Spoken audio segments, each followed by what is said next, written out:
baseball from Kauffman Stadium, and we have baseball weather with temperatures in the 70s. It's the third, final, and deciding game of the series between the Royals and the Seattle Mariners. Hi, everyone, and welcome back to the ballpark with Rex Hudler. I'm Ryan Lefevre. Joel Goldberg and Jeff Montgomery are coming up in a couple of segments. Mixed in with all the excitement for the fans when Mike Moustakas was re-signed was the caution that he missed a lot of spring training. It might take him a while for him to get his timing back, and that's really never been an issue. No, let's give Moose some credit for how hard he's worked to become a really good hitter. I'm going to say professional hitter with power.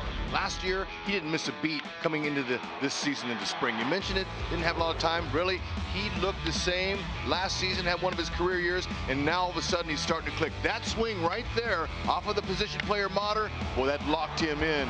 Look, first career back-to-back 3 RBI game. Moose is poised to have a better season than last.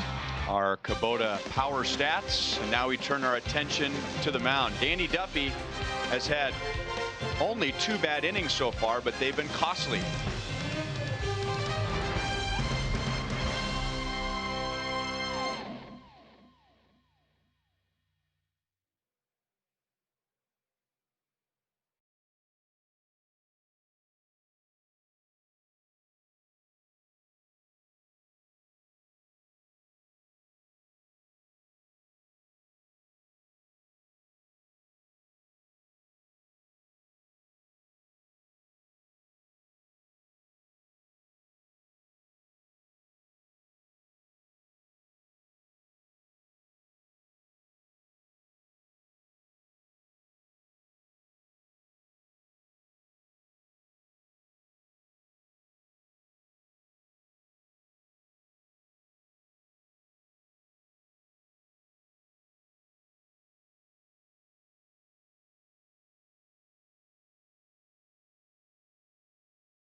He's had 2 innings, Hud, that have wrecked his ERA. It was the first inning on Friday. It was. Seemed like he might be overthrowing just a little bit early, but you know, in the first 2 times out this year, Duffy's trying to establish something. He wants to be the team ace, but when you try too hard, sometimes it backfires, and he needs to just continue to stay focused down in the zone, pitch to contact, and I think he'll be fine.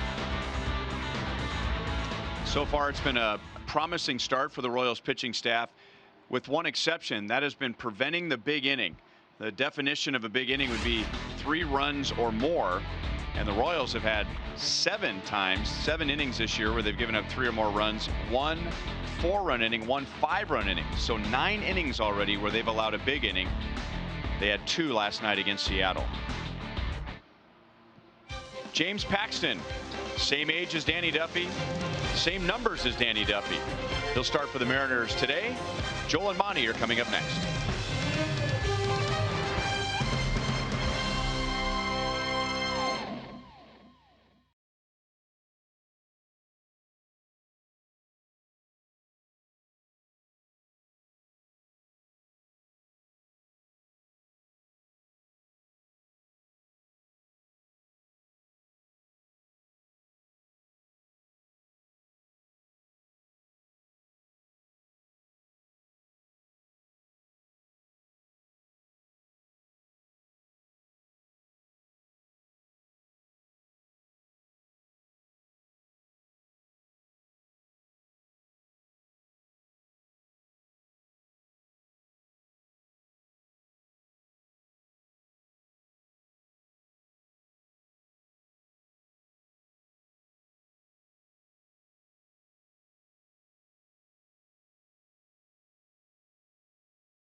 Till first pitch series finale between the Royals and the Mariners. Joel Goldberg, Royals Hall of Famer Jeff Montgomery. Happy to be out here every day, especially without the parkas, and we have a matchup of two guys that look the same.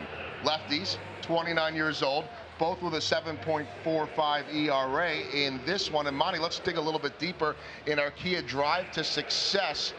Don't be fooled, right, by the early returns on James Paxton? Oh, absolutely. His numbers are not what you would expect to see from a premier lefty like Paxton. He's a guy that has the ability to be dominant.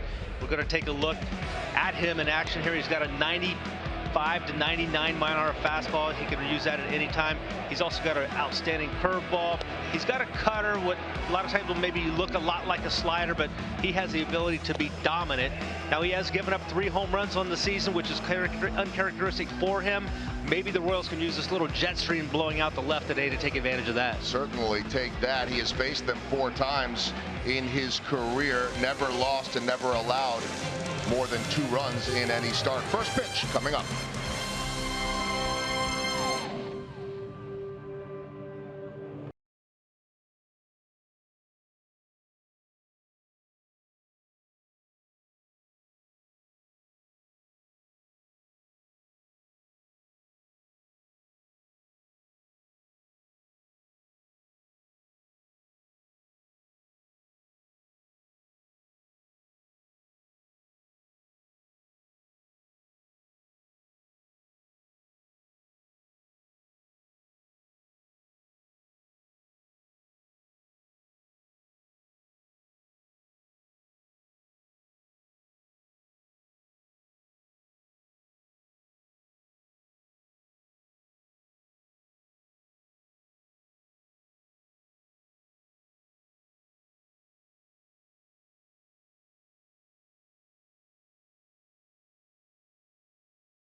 Played gives back to Missouri schools, so play it forward with the Missouri Lottery. And by Chevrolet, the most awarded and fastest growing brand the last 4 years overall. Find yours at your Kansas City area Chevy dealers. Danny Duffy and many others are going with the short sleeves today. We will be in the 70s. It's the deciding game of the 3-game series between the Royals and the Mariners. The first pitch is next.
is going to be blowing out of the south, and at Kauffman Stadium that translates out to left center field and left field. So both Danny Duffy and James Paxton are going to try and keep the ball down to the right-hand batters today. Here's a lineup that Danny Duffy will face. Seattle was shut out by Jacob Junis, Brandon Maurer, and Brian Flynn in game 1 on Monday night, but then the Mariners bounced back. They scored 8 runs on 9 hits last night to even the series. Robinson Cano will be the designated hitter rather than playing at second base today. And here's Danny Duffy. We touched upon it already. He has 7 2/3 innings this year, Hud, where he has not allowed any runs.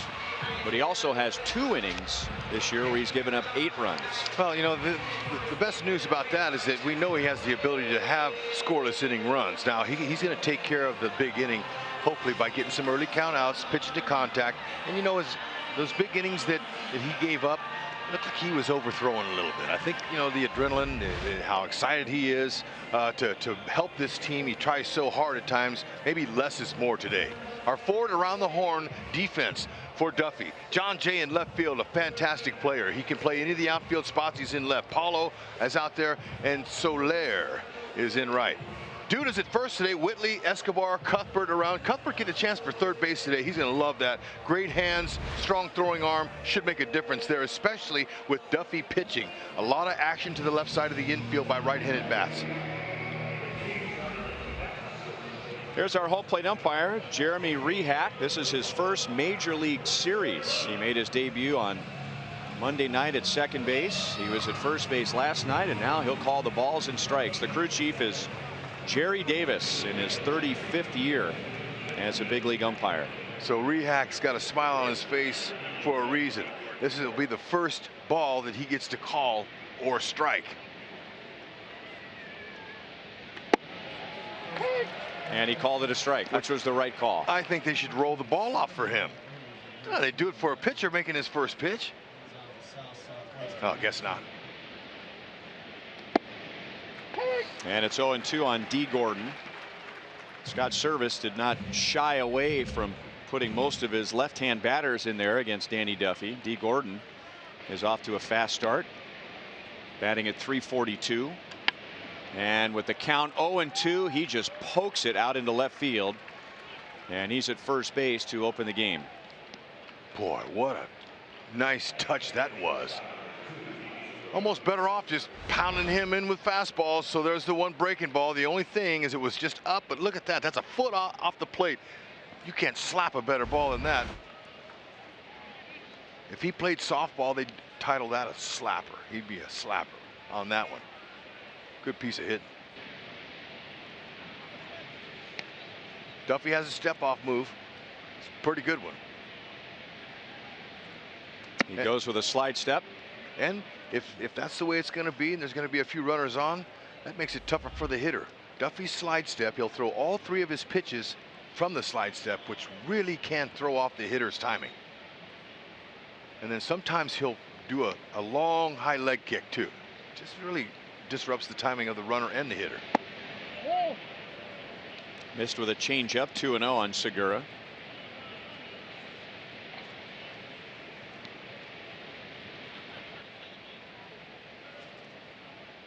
D. Gordon was hit by a pitch to open last night's game. Then he stole second base. He stole third and scored Seattle's first run. Cuthbert wants it, and he's got it. 1 down. Cuthbert took one peek at home and realized Salvi wasn't there, and he had more confidence to catch the ball. He saw his Drew. He goes, "Ah, I got this." Remember? Oh, excuse me, Gallagher. But remember when he collided with Salvi on that ball? He'll never forget that. Neither will Salvi. That's Cam behind the dish. Robinson Cano is the DH in the day game after the night game.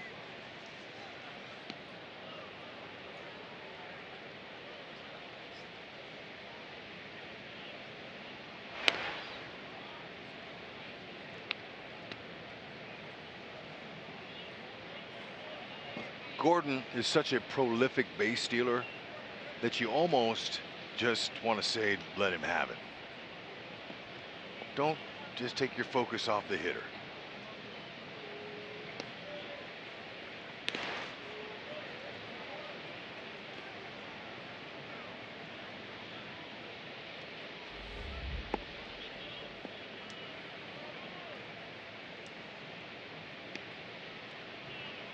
Gordon has had 3 seasons in his big league career where he's stolen 50 or more.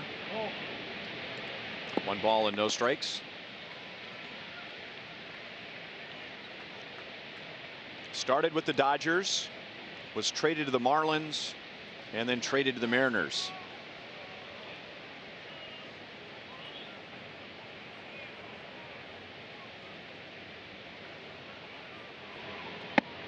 High and tight on Cano, 2 balls and no strikes. See Chris Prieto right there. He's the first base coach. Now, he's whispering some things in Gordon's ear, but to be a base stealer like him, as successful as he has been, he's not going to go on one certain pitch. He's got the green light. He'll go whenever he can get a jump.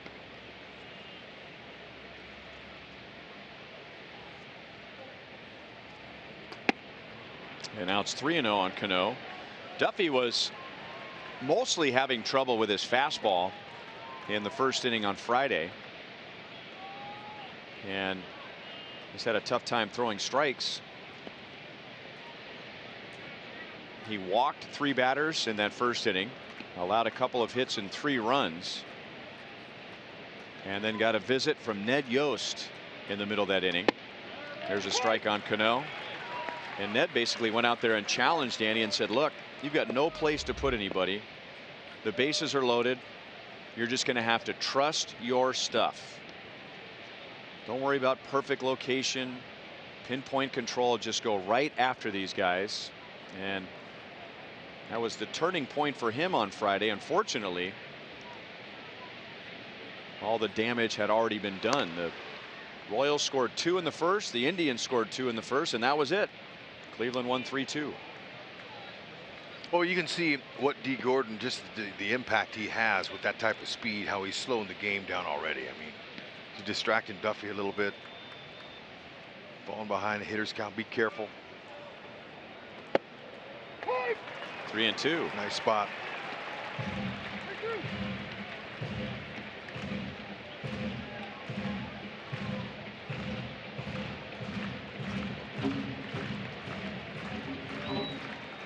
This is a count here that I'd be surprised if Gordon was not going. This is a running count with 1 out, staying away from a possible double play. We'll see.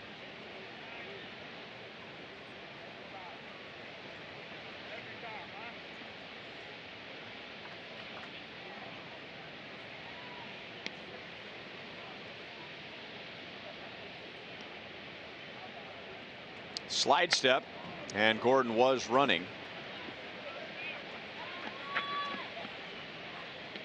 You know, as big a lead as he gets, he doesn't have to get a great jump.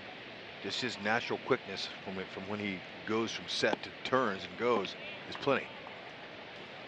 And the reason that you don't really tell a guy like him to go on a certain pitch is because sometimes it's tougher when you know you have to get a jump on a certain pitch. It's better to go when you feel like you can. More free and easy. Running again, and it's ball 4.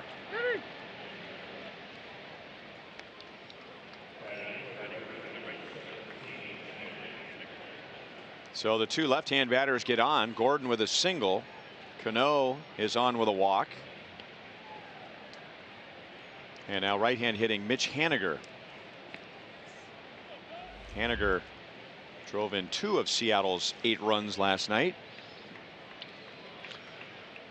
We spent a lot of time talking about the big inning. We hope this isn't one, but you could tell by the tempo and the pace of the game, or the lack of, that it's Gordon has affected. Leadoff hitter has affected the entire inning. That's an interesting point that you bring that up, because you know sometimes a slow tempo has a pitcher's thinking too much and just not concentrating on getting the sign and just attacking. But you're saying it's another player who's slowing him down. That's right, and it's because of his ability to steal second or third at any time is in the back of his mind, and it shouldn't be. Now he almost left there, and look, the throw back to Duffy by Gallagher was muffed because Gordon faked like he was stealing.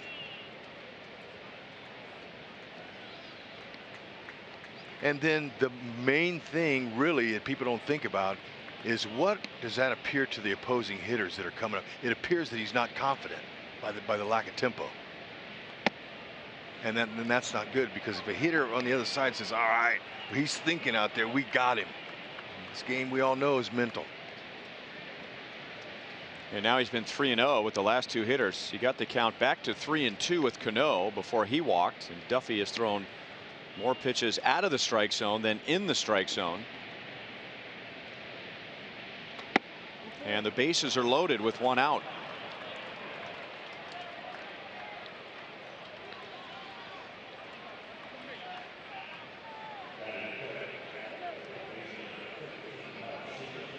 And now left-hand batter is coming up, Kyle Seager. And Seager started slowly in this series. Royals pitching did a really good job of getting him to swing at bad pitches in hitters' counts. But in his last 3 at-bats last night, he hit the ball hard twice, and that included a 2-run double against lefty Brian Flynn. Seager knows the first pitch is the one that pitchers try to get ahead, especially after you've walked some people. So he'll be looking. So try to put it in a good spot here. Don't just groove one. So he went with a slider. Good idea, but he was locked on a heater there. Seager's had some success against Duffy.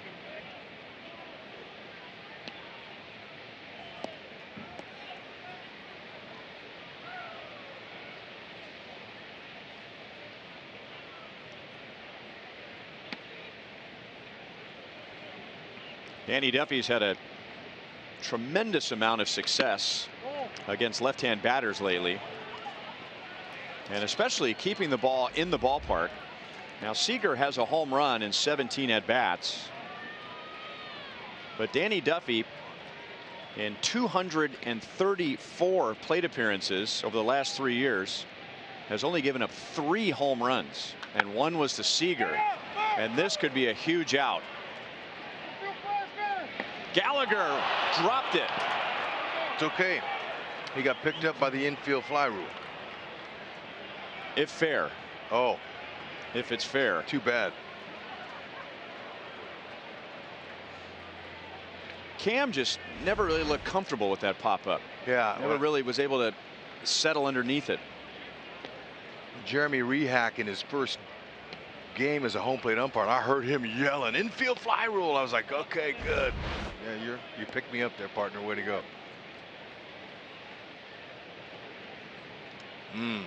That was a big out.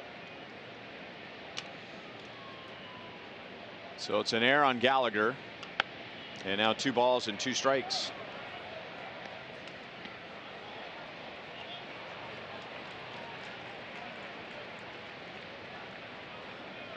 D. Gordon was down 0-2 to begin the game, and he just poked a curveball out into left field.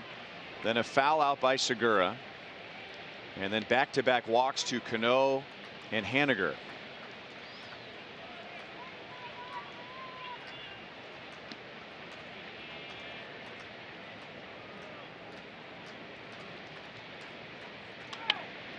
Another pop-up. This is a long run for Cuthbert and for Jay, and it drops.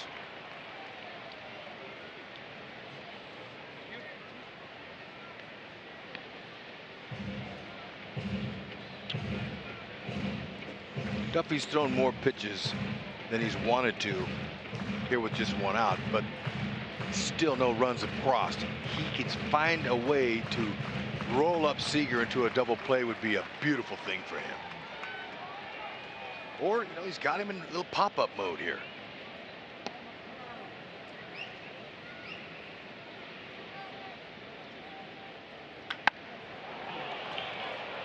High and deep into right field, and Soler makes a play in deep right. A run will score. Gordon comes down from third. Cano goes to third, and Seattle leads 1-0.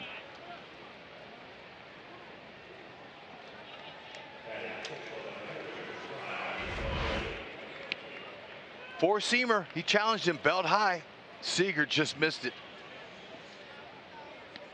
And he may have been hurt by the wind. We showed you those flags out in right field with a stiff right to left. So the wind wasn't blowing in and right, but that went into a, especially as high as he hit it, into a crosswind.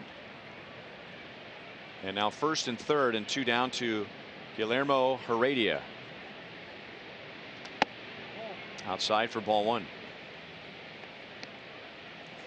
Heredia hit his second home run of the year last night in the 5th inning. Hit that off of Eric Skoglund.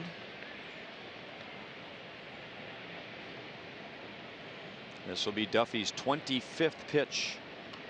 And Heredia didn't mean to go around. It's 1 ball, 1 strike.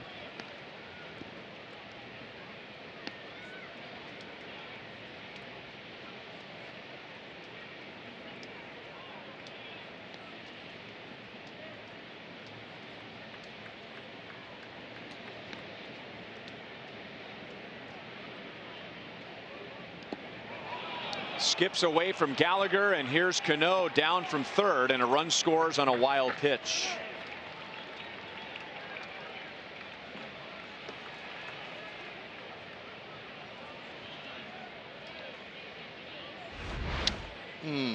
Okay, changeup. We haven't seen him miss on a changeup like this in a while now. That's had a little bit of reverse spin on it from the change and just kind of got off of Gallagher. He thought he had it squared up, and he didn't. Hit about a foot and a half in front of home plate.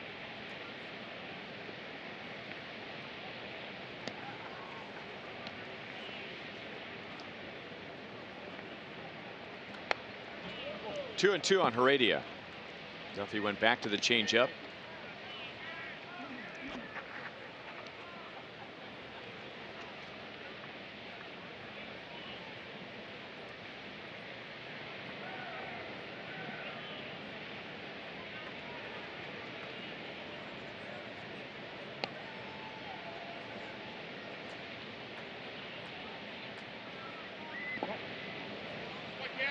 Three balls, 2 strikes. Changeup, it's early, but Duffy had a great deal of success last year with that pitch. It was his most effective pitch if you go by opponent's batting average. But in his first 2 starts this year, opponents were 6 for 12 against his changeup. Some command issues. He's out ahead of his body on that release point there. That's his 3rd walk of the inning. Yep, this is another beginning, unfortunately, in the first. So Cal Eldred, who is giving Danny some space to pull it together, is going to go out, maybe talk some mechanics, or if anything else, just give him a chance to catch his breath and cool down. Now Danny's been around, so I wouldn't necessarily call him a young, emotional pitcher, but I still wonder. You brought up the effect that D. Gordon had on the bases and slowing down his tempo. I'll add, Hud, to how about D. Gordon being down 0-2 and then a little spinning curveball, and he flicks it into left field for a base hit. I mean, he was so shaky in the first inning in his last start, and he's thinking, okay, bang, I'm 0-2 on a guy here. I'm going to put him away. I'm going to get an out. And the next thing you know, little bloop base hit, and off they go. Yeah, and that was not just a waste pitch. It was a foot up and away and down outside. It was a waste pitch, but man, Gordon, he turned it into, it looked like a mistake. And you could tell the expression on Duffy's face right after he got that hit, that he goes, oh no. And so sometimes that can get in your mind. Just telling you about his speed, the tempo. Let's check out. Let's go back to the first hit of the inning here. 0-2, 2 perfect strikes. And watch Duffy's response. Look at it. See? He's like, oh, here we go. And there's a little visual body language sign of failure. And it's not that big a deal to me as much as it is having been down there in the dugout, seeing those hitters, what they're saying. Okay, good. Here we go. We got it.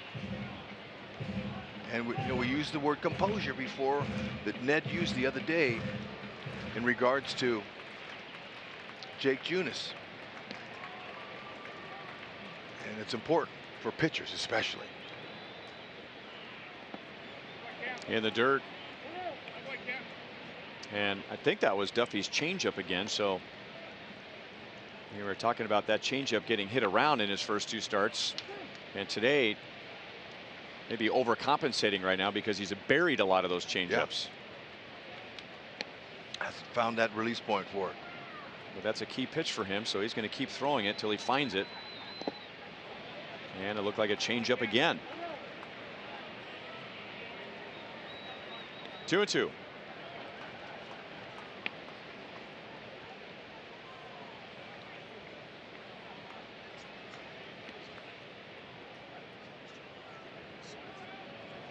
Seattle has 2 runs on 1 hit.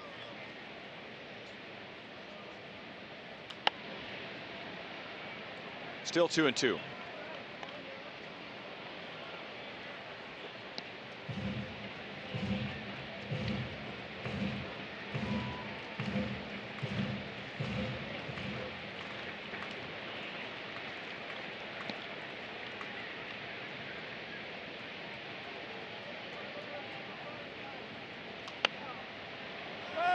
Out of play.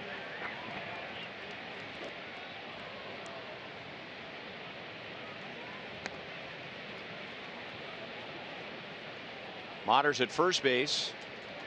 Again today, as he was last night. He pitched in the game on Monday night with the Royals leading 10-0. Scott Service didn't want to burn another one of his relievers in a blowout game, so he used Motter on the mound in the 8th. He gave up a home run to Mike Moustakas. And that was his second major league pitching appearance. Breaking ball struck him out. Home plate umpire Jeremy Rehak rings him up. It took 36 pitches, and out of all that, Seattle gets 2.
Lineup today. Ned Yost said he wanted the DH spot to be a rotating spot in the batting order. Mike Moustakas is the 6th designated hitter that Ned Yost will use in the first 10 games. Chesler Cuthbert's at 3rd. Lucas Duda's back in there at 1st. All to face a tough lefty, James Paxton. He's big, 6'4", 220 pounds. Yep, big, strong left-hander, loves his fastball. And he should, because it's a powerful pitch. It's one of the fastest. 63% of the time his average velocity is 95.2 on that pitch. Cutter, curveball. The cutter almost looks like a slider. It's in between depth, but it's tough, especially against righties.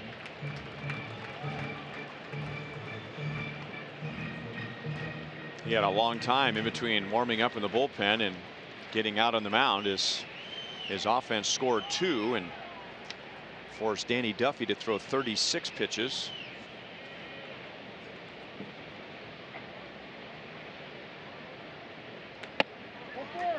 And a 4-pitch walk to John Jay, who continues to get on base, leading off innings.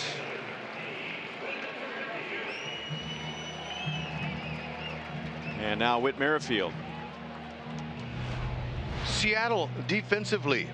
In the outfield is Heredia, Gordon, Haniger. I've said it the first 2 games. I'll say it again. They have excellent athletes that throw the ball well from the outfield. Seager, Segura, Romine getting a start today at second base. Mater and Freitas. Upstairs to Whit Merrifield. Whit has 4 hits in the first 2 games of the series, and he has scored 3 times.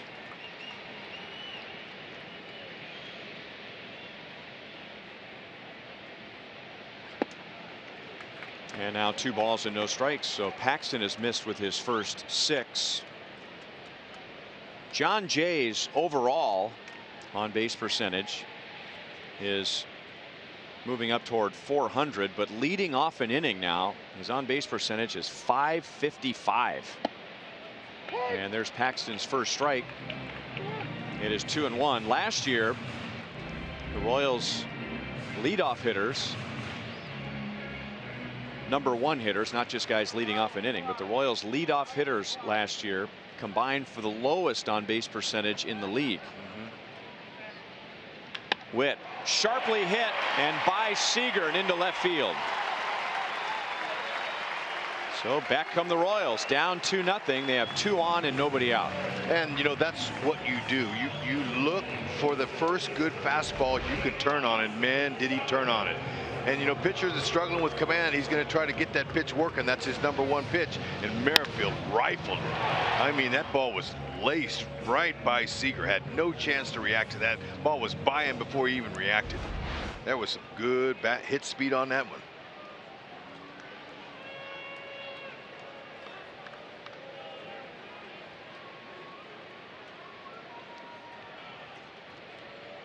So 2 on for Mike Moustakas, who has homered in each of the first 2 games of the series. Paxton hits the outside corner at 94 miles an hour. I was surprised when we saw that last night was the first time in Mike Moustakas' career that he's had back-to-back games with 3 or more RBIs. I was a little shocked too. But we know he's one of the run producers, or the best ones the Royals are going to have this year. We know that. What was interesting though today, going into the clubhouse, the Royals clubhouse, Ned held his meeting in there. So I went in there and I saw Lucas Duda and Mike Moustakas studying the television, looking at Paxton. They were watching him in his motion. And most clubhouses have that day's starting pitcher that they're opposing. So the guys can sit in their locker and just look at him a little bit. But they were up close studying, talking about Paxton. And you know, that's a big help, preparing yourself for your game that day. Visualization is really important. And you might want to study him a little more based on what he did last year with an ERA under 3.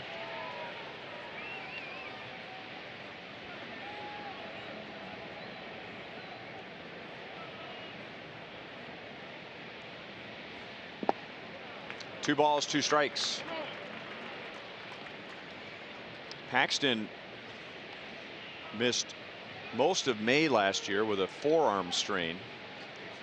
So he only made 24 starts, which did not qualify him among the league leaders. But had he qualified, his ERA would have been the 3rd lowest in the American League, 2.98, and he won 12 games. And now the count goes from 1-2 to 3-2 on Moustakas. Firm heater. You saw Paxton wiggling that glove. He trying to get Moustakas off of his glove and trying to trick him a little bit. You see Chesler on deck. 3-2. You have to look for a heater here.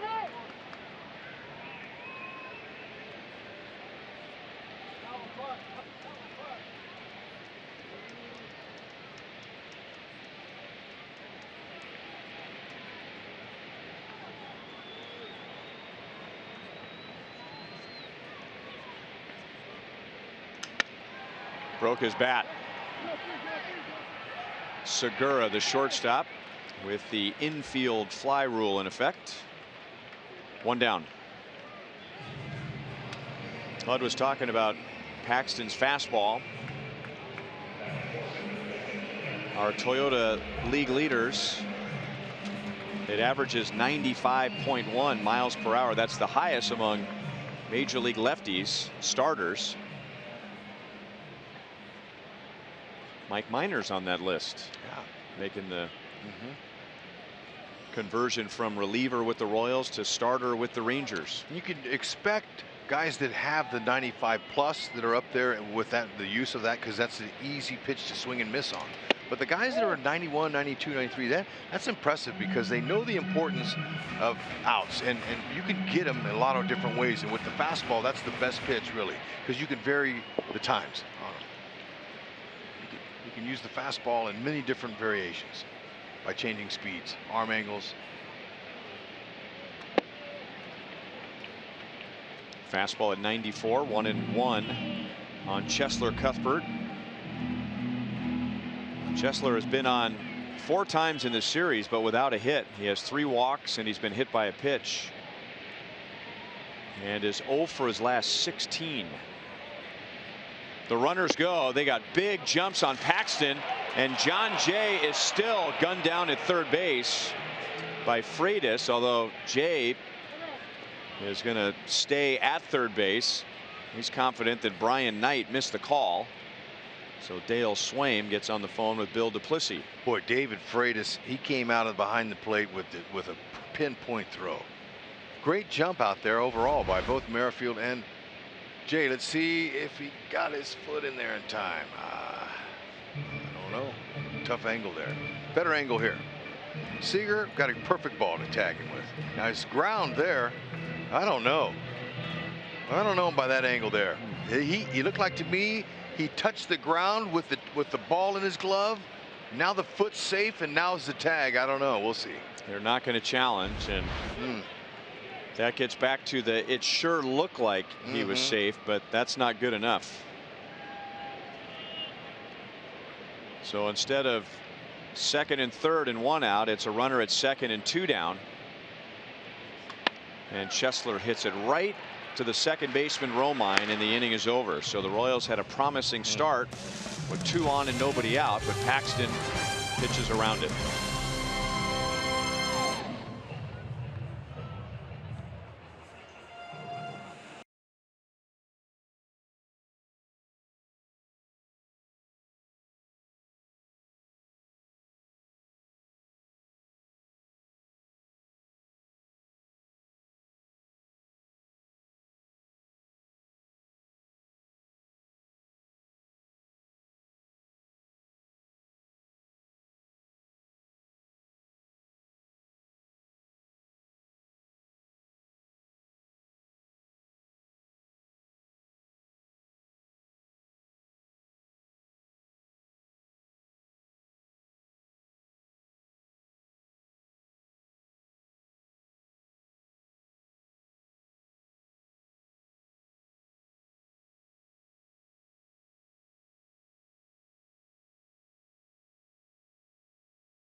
To the 25-man roster sooner rather than later, but still on the disabled list. Joel Goldberg right down by the dugout, and an update in our University of Kansas Health System injury report. Nate still on the DL. Went and got a second opinion yesterday. Still has inflammation in his elbow. Got that second opinion, received an injection, and head trainer Nick Kenny telling me that he'll be shut down. That's always going to happen after the injection for 3 days, then resume his mound progression. Timeline still undetermined, but still progressing. They're just not at a point where they're going to initiate live batting practice yet. So hopefully good news to come soon. Thank you, Joel. Escobar handles the pop-up from Andrew Romine. Nate Carnes had an excellent spring training and was going to be part of the Royals starting rotation. And then after going on the disabled list, the Royals announced that when he comes back, he will be pitching out of the bullpen. The Royals got Nate Carnes from the Mariners 2 off seasons ago in a deal that sent Gerard Dyson to Seattle. David Freitas. He started the game on Monday, and then Mike Marjima caught the game last night with Mike Zunino, their everyday catcher, on the disabled list.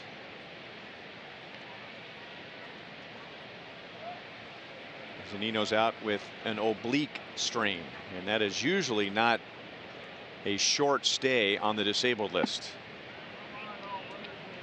2-1.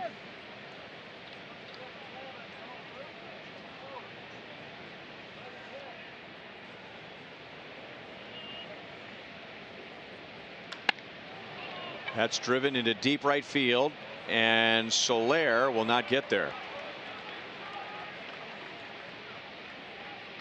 David Freitas has a 1-out double. Soler, he made a nice running catch last night on a perfect jump. Same thing here on contact. He was turning and he took the perfect route to that ball. There's no chance he's going to catch it. Too much good wood, too much barrel. No way.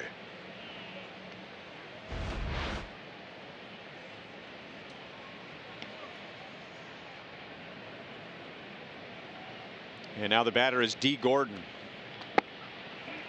Tried to bunt.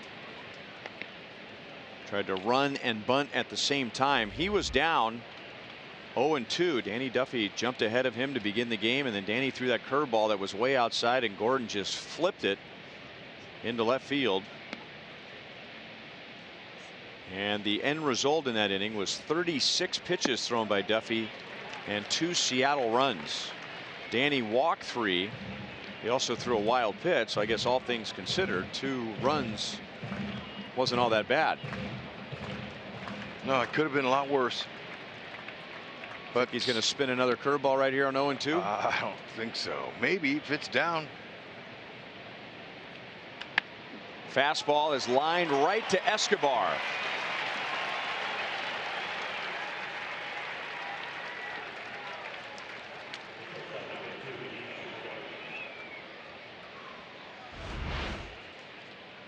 Stayed with the heater. Gordon just flicked it out there.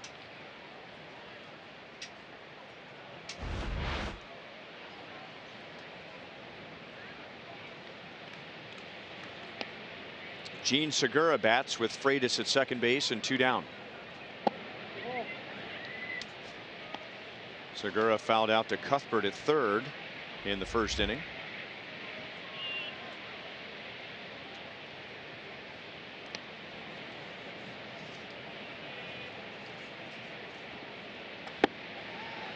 Two outs and a runner in scoring position here. Up until last night, Seattle had the worst batting average in the American League with 2 outs and runners in scoring position. But last night they were 4 for 8 in that category. 1-2. Mariners, you know, they came on the attack last night. They weren't missing.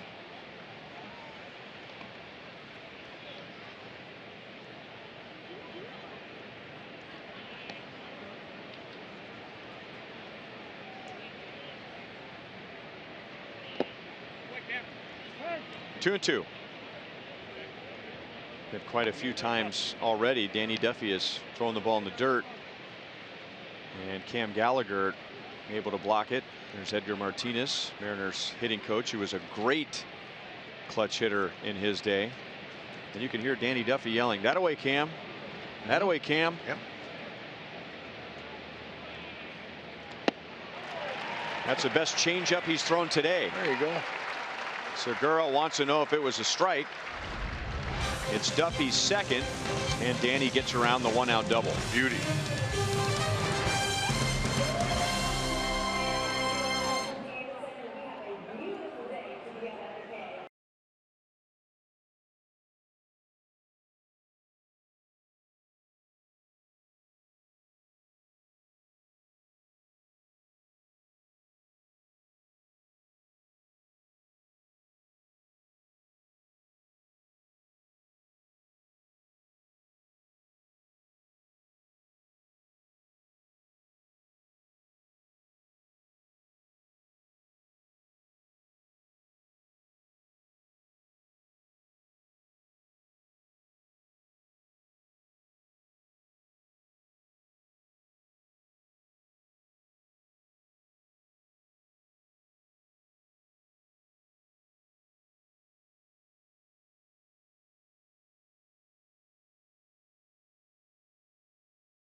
If the Royals hit a triple in today's game, the Kansas City Honda dealers will make a $1,000 donation to the Kansas City MLB Urban Youth Academy.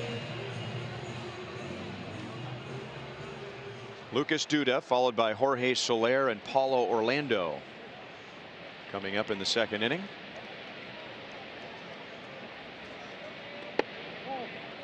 Upstairs to Duda, who is back in there at first base. He is bothered by a tight hamstring, which kept him out of a couple of games in Cleveland, and then got back into the lineup during this homestand as the designated hitter.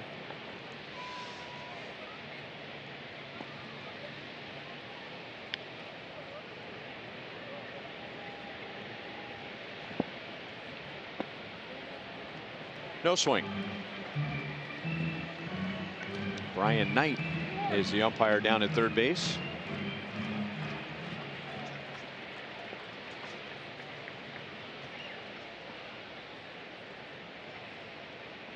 Three on the right. Ouch.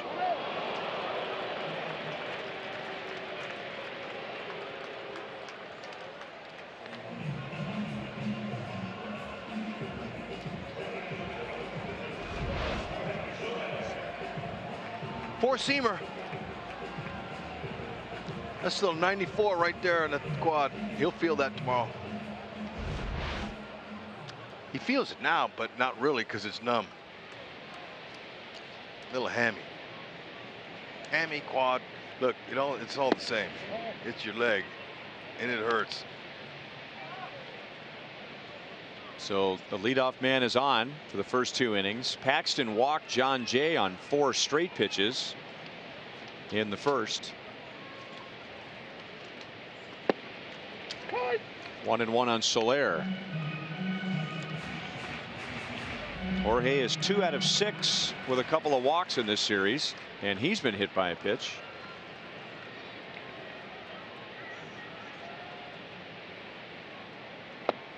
Big rip.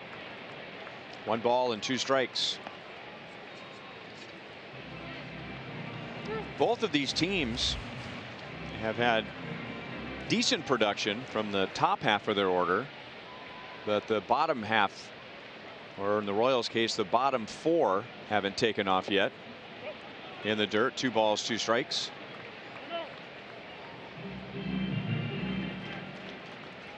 Batting at just 163 in the first 9 games. Seattle's lower part of the order is hitting 195.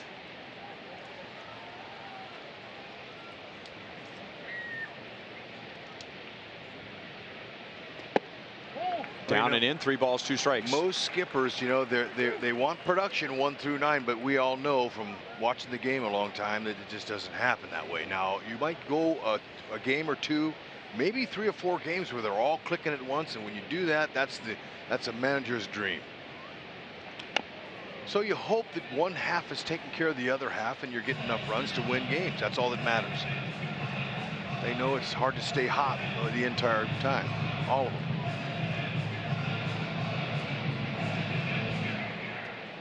When it comes to hitting that round ball with a round bat, you just never know. Center field deep, and D. Gordon runs to the track to get it.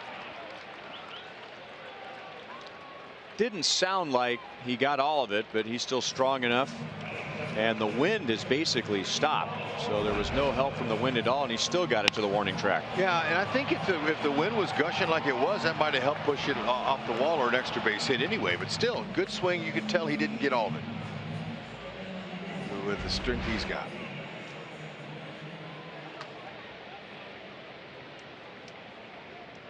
That'll bring up Paulo Orlando with Duda at first base and 1 out. Outside, ball 1. Paulo has started the first 2 games of the series, so now make it 3 today, and he's 3 out of 9 with a run scored and an RBI.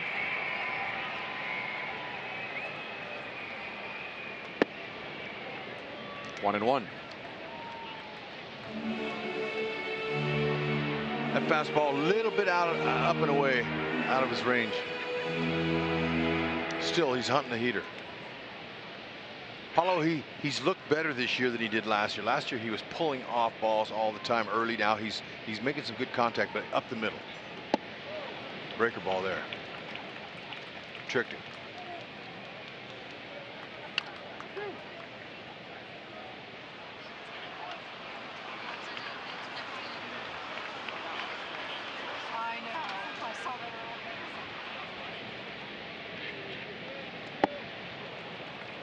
Paxton picks up his first strikeout, and there are 2 down in the second inning. Join us in celebrating 50 seasons of Royals baseball. This season, 1 weekend per month will be dedicated to looking back at Royals history and enjoying memories of what built the franchise we have today. Come out this Saturday and Sunday to reminisce on the original Municipal Stadium, as well as a behind-the-scenes look at the construction of Kauffman Stadium. Escobar hits it out to Segura. The Mariners force out Duda at second base, and at the end of 2, the Mariners lead 2-0.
couple of rookie managers are doing well. The Red Sox and the Mets are off to 9-1 starts. Mickey Callaway and Alex Cora are the two new managers. Mickey Callaway was the pitching coach for the Indians for several years, and he has taken over in New York.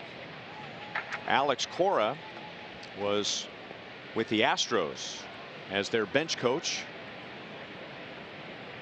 and now he's in that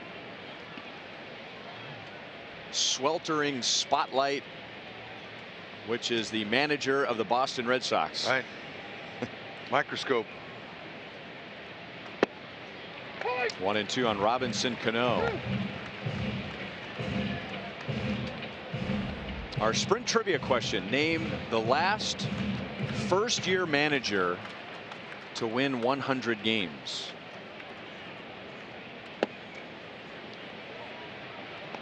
So first time ever in his career, first job, or just in his first year with a new team? And not including postseason. Okay, so his first job overall. The last time a major league manager won 100 games in his first year as a big league manager. Whoa, man.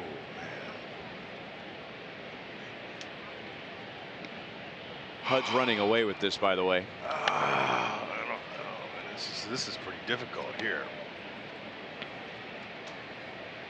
You mean? Okay, there it is. It is not Scott Service.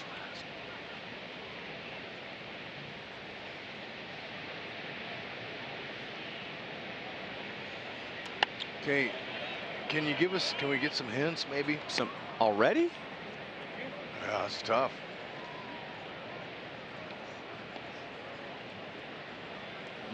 Did Bob Brenly win 100 games? Oh, that's a good guess there. That was the one I wanted. He did not. So one strike on me.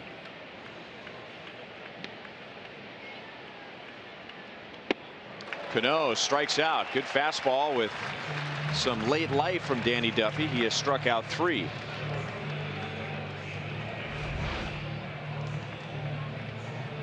There it is.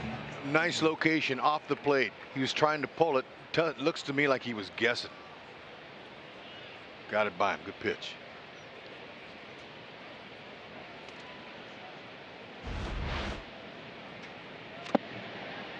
And now breaking ball for a strike to Mitch Haniger. Like Cano, he walked his first time up. All right, I'm going to go with a guess. My friend, my former teammate, and great manager, Buck Showalter.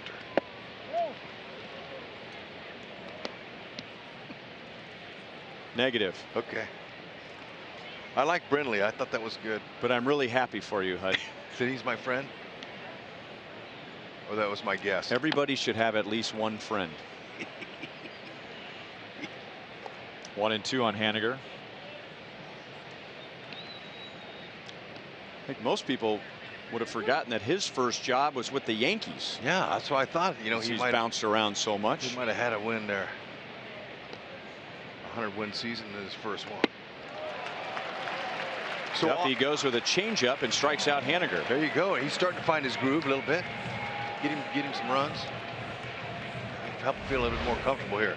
Again, remember, this changeup was not working in the first inning, and he was overthrowing it, wasn't finishing it, didn't have a lot of confidence, but he stayed with it. He has to, because that's his main pitch that offsets the hitters from his fastball.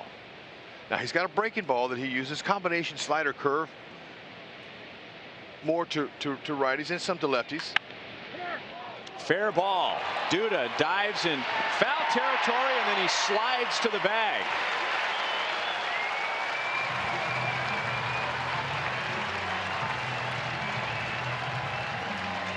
And for Danny Duffy, that highlights his first 1-2-3 inning today.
career focusing on helping others. An advocate for the homeless, she has organized Perfect Pairs, a sock drive that collected 2,700 pair of socks, which were filled with toiletries and happy sacks. A drive which collected and filled 1,000 drawstring bags with coloring supplies and given to a shelter.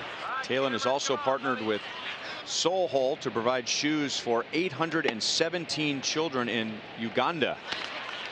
She has volunteered at multiple homeless shelters and has given over 100 presentations about the problem of homelessness. And she is sitting in the Buck O'Neil legacy seat at today's game. And with a resume like that, she should probably sit there for the rest of the month. Absolutely. All by the age of 16. Talon, congratulations for finding the key of life at such a young age, serving others, especially homeless. What a blessing you are. That is the key. She found it so young. Way to go.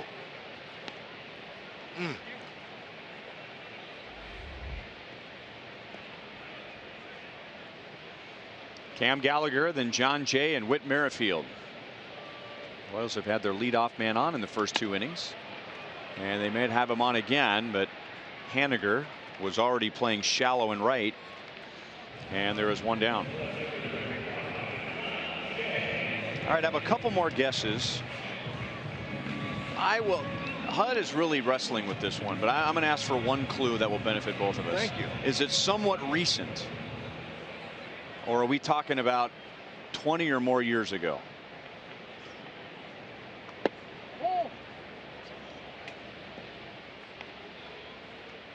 Okay, so it's 20 to 30 years ago. Okay.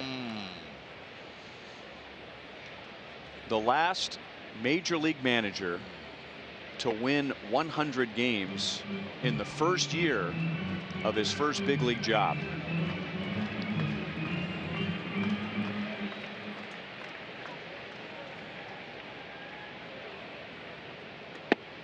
So your buddy Buck Showalter was a legitimate guess. I thought so. Huh.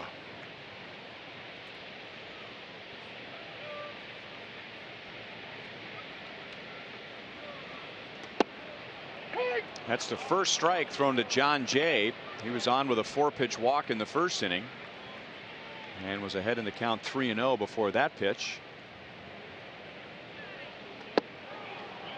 And now 3-2.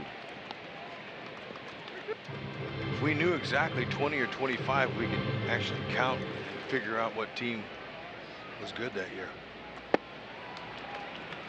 Good comeback for Paxton after falling behind 3-0. He gets a strikeout, and that is his second. He's getting into a pretty good groove like Duffy. He's starting to settle in. These left-handers, they know how to pitch, especially when you have a plus fastball. It's a great weapon.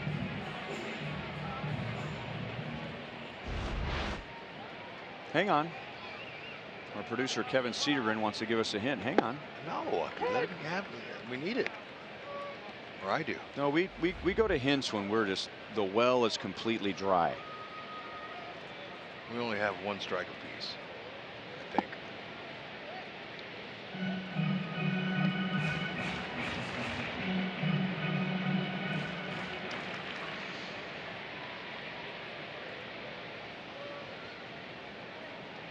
I'm going to try a couple, so I may just give you the win by default. How about Davey Johnson, the Mets, strike 2, or Roger Craig with the Giants? All right, I'm out.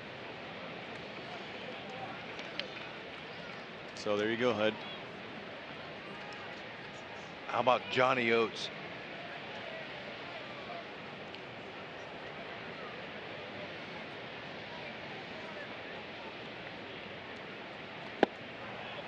Witt is down on strikes, and Paxton follows up Duffy with his first 1-2-3 inning in the 3rd.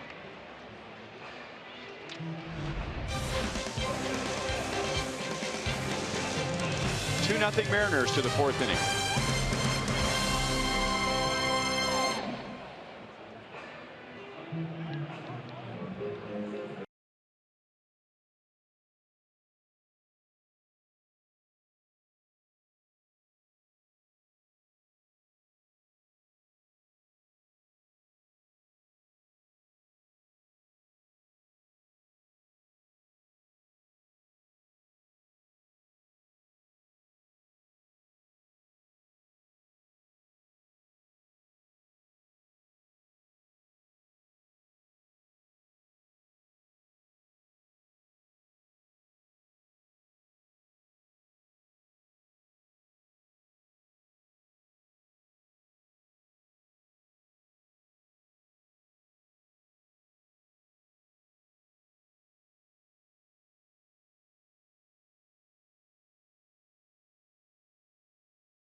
Sam.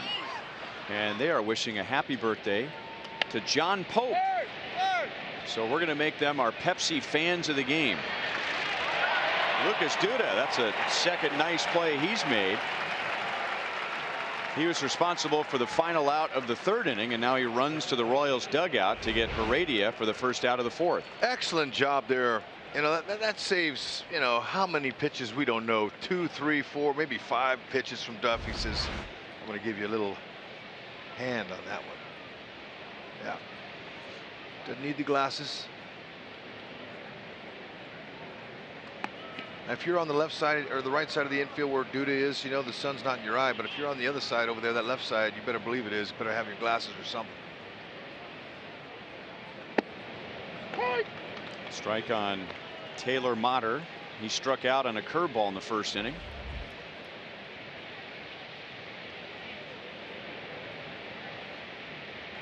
So happy birthday to John Pope. Yeah. Sometimes you get to see John Pope in action if you're here at Kauffman Stadium. He gets to run onto the field with the Royals at the beginning of the game with his wireless camera. He is the cameraman. There he is. Happy birthday, Pope. He is also the one who shoots Joel after the games and for the Salvi splash. If you can look at that body language right there, what does that tell you? Is he chewing gum with confidence? And walking. That strut is a confident strut. The bubble, all that tells me he's confident, giving knuckle bumps to the other cameraman. He's in his element. No question. It's his birthday. He should carry himself with confidence. He's down there shooting our Buck O'Neill legacy seat winners. Yeah. He's on the move constantly. There you go, Poper. Happy birthday. Duffy has struck out 5.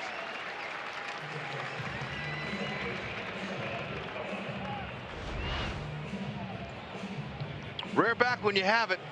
Even though he got away with it in the middle there, it was by Motter. That was by you. You know what Pope's strut reminded me of? No. I feel like we should be playing Staying Alive. As he looks like John Travolta strutting down the streets in Saturday Night Fever. Chewing gum and feeling pretty cocky. And I would agree with that. Oh, now he's a fashion police. He's giving some fashion advice. That bat was absolutely demolished. That Andrew Romine was a jam sandwich on a Sunday afternoon. Yeah. Turn the buzzsaw on that one. Not a good feeling. Now it is if that ball somehow finds a base hit. I take that bat home and frame it.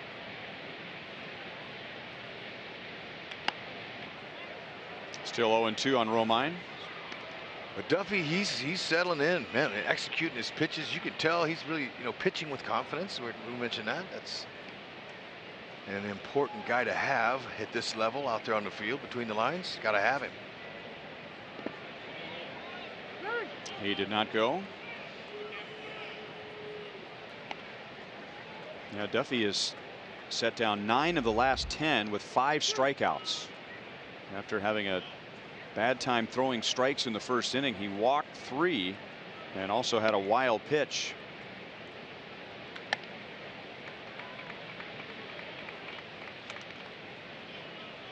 Romine is playing at second base today, allowing Scott Service to give Robinson Cano half the day off as the DH. There's that long 36 pitch first inning for Duffy. And now he's 2-2 with Romine. Some 94.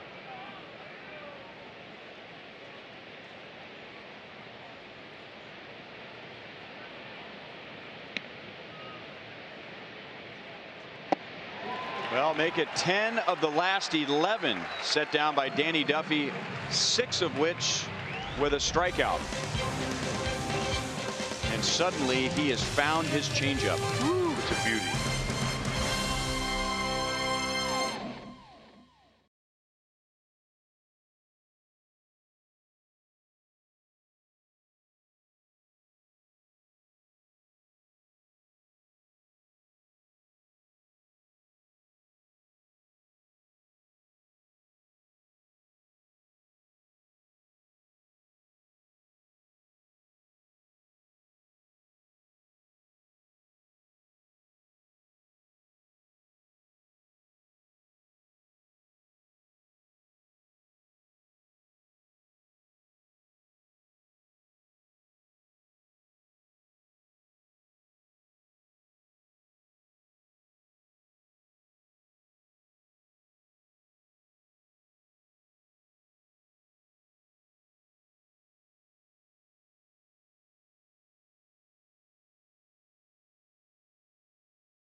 Sports Kansas City is brought to you by Dodge.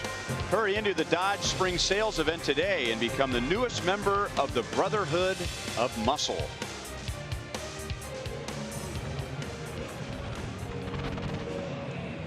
Two 0 Seattle. Both Danny Duffy and James Paxton had some trouble throwing strikes in the first inning, and now both have settled in. Paxton has set down the last 6 and 8 of the last 9. Duffy has retired 10 of the last 11 with 6 strikeouts. 1-1 on Mike Moustakas. He popped out to short in the first inning. Do you have an answer for our trivia question? Oh, I'm going to go ahead and give you a guess. And I think, you know, I'm not sure about the years. It's 20 years, right? I don't remember. If 20 it's to that 30 years, we were told. Well, you know, I remember the Marlins did pretty well and way back then, but I'm going to say Joe Girardi when he was new to the Marlins, when he managed. Somebody. Negative. What? They took a team. He made headlines. They fired him because he was manager of the year. Yeah. I don't think they won 100 games though. My bad. It's a good guess. I thought. Mike Moustakas, even if Seager doesn't bobble it, is probably safe, and he has an infield single to begin the bottom of the 4th. There you go. Fight it off, and he knows he's got chances there now. I believe that's his 2nd infield hit on the season. On a little drubber like that. Seager's as good a fielder as he is. He thought he had a chance, but there were really no chance. A 3-4 hopper. I mean, 3rd infield hit for Moustakas. And he's got a triple this year. Excuse me. Well, you know, another thing too. Moose told me, as I noticed in spring training, him running, and he looked good running. You know, he's not blessed with great speed, but he looked good. And he goes, it's amazing how you can perform when you don't have any pain in your knee. And all the pain's gone. He worked hard in the off season. It's all gone, and so now he's feeling good. He's running the bases. That's why I think Moose, he even had a great year last year. I think he's poised to have a better year this year. Maybe not with the power, but the hits, his average, all that whole thing. The way he's good as he looks, I think he's going to have a better year than he had last year. I hope with health, you know, see if he's blessed.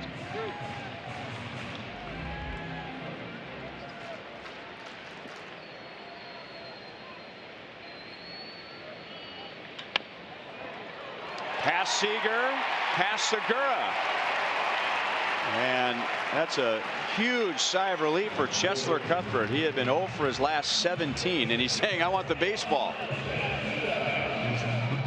Something a hitter would do when he gets his first big league hit, but he wants that one because that put an end to a slump. Another baseball term, that ball had eyes on it. That's right. That's how you get out of a slump. Either doink it or just find a hole. Oh, man, Seager and Segura, either one of them just nearly gloved it. See if they can turn something out of this inning here. Get it going here. Get on the board.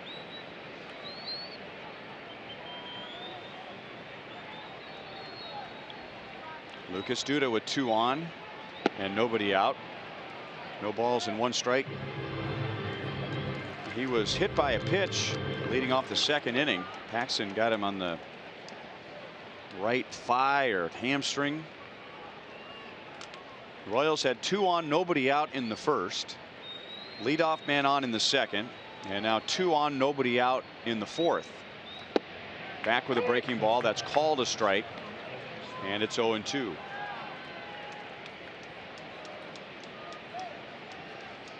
Lucas has already chipped in defensively today. He's made 2 nice plays. 1 on a ground ball and 1 on a pop-up. 1-2. Nice eye. That was a close pitch. Now he wants to swing the bat and want to get called out looking here. See if he can find a hole.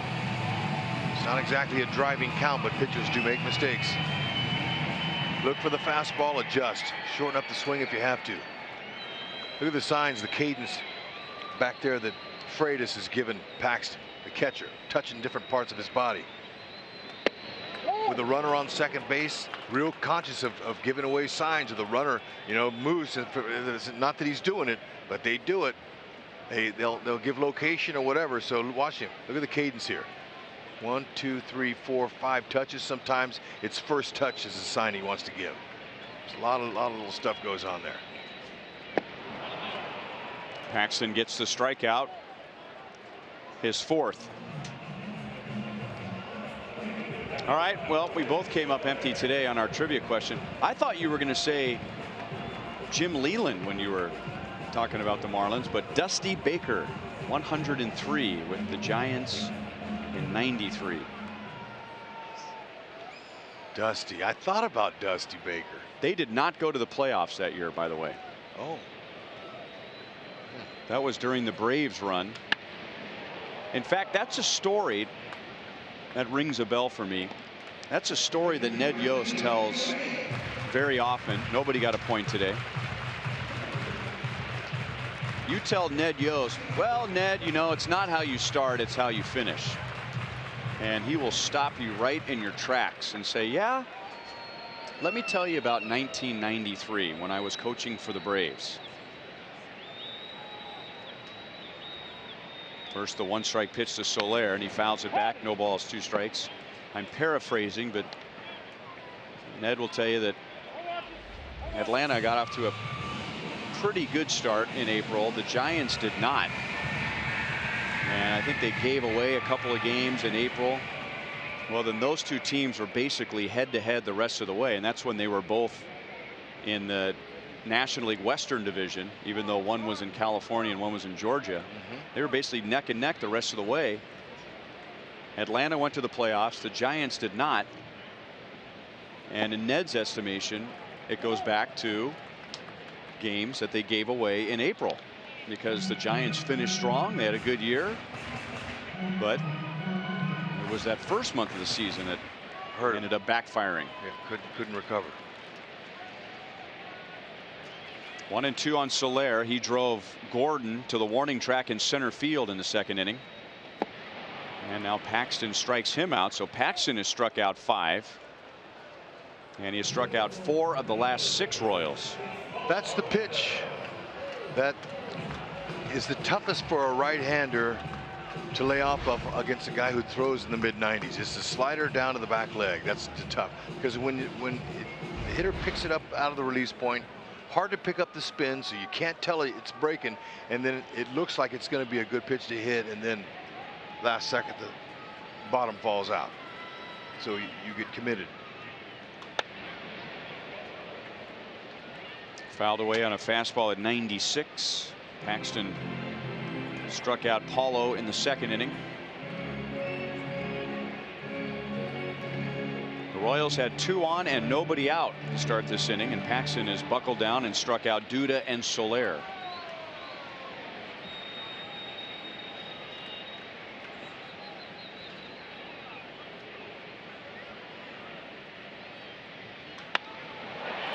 To right field.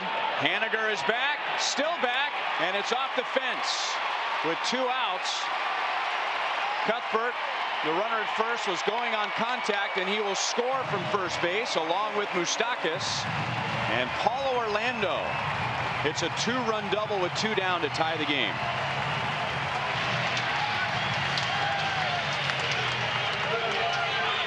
That's exactly what Danny Duffy and the Royals needed. A clutch 2-out hit. And it wasn't just one hit. Now, he was a miss out over the middle by Paxton, but Paulo, staying behind it, hit it to the right spot, because there wasn't anybody there. The right spot is where no glove is. Beautiful. Right field. Wind pushed it a little bit, helped him there to get it over the head of Haniger. And this game's tied. Excellent swing by Paulo. Went with it, didn't try to pull it. Escobar tried to take a shot at right field, 0-1.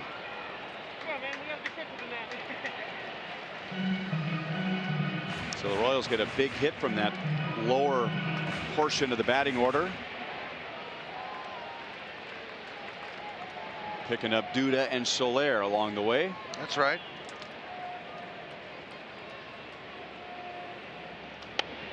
Esky again taking a shot at right field. It's 0-2. He grounded out to the shortstop Segura in the 2nd inning. That's a term that you just said used a lot in dugouts. Way to pick me up. That is a huge term, and that's a confident builder, and that's a good positive comment to give to your teammate. There it is, nasty. Paxton ends up striking out the side, but Moustakas and Cuthbert both singled to open the inning, and with 2 down, Paulo Orlando doubled him home to tie it up.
As Dee Gordon started it off, first inning, Duffy had issues. Trying to find his command like most pitchers in that first inning. Can you find it? But since then, he's settled down. Look at him. He's found it, and that's the main thing. Finishing guys off. 6 strikeouts now so far, and that Paulo hit tied it up. It's a new game.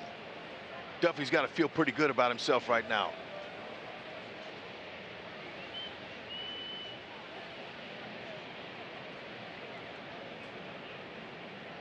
And Paulo feels good that he got him a double with 2 stakes attached.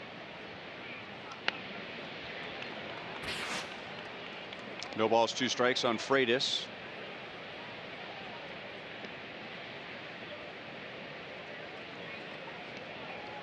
Well, 3 runs on Friday at Cleveland, 2 in the first inning today. And then after that, he really settled in at Progressive Field after that first inning on Friday. And now, after fighting it in the first inning today, he has set down 10 of the last 11 with 6 strikeouts. 2 balls, 2 strikes. 4 of the first 6 reached against Danny today. He walked 3 of those and also uncorked a wild pitch. Wow.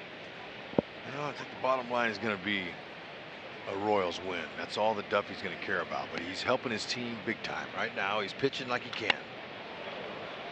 Freitas, who has already doubled, lines out to John Jay in left field. 1 down. You can bring your 4-legged Royals fans to the game with you on Tuesday, April 24th, with a special Bark at the Park theme ticket. Purchase your tickets at royals.com/theme tickets in order to receive a Royals branded dog bowl.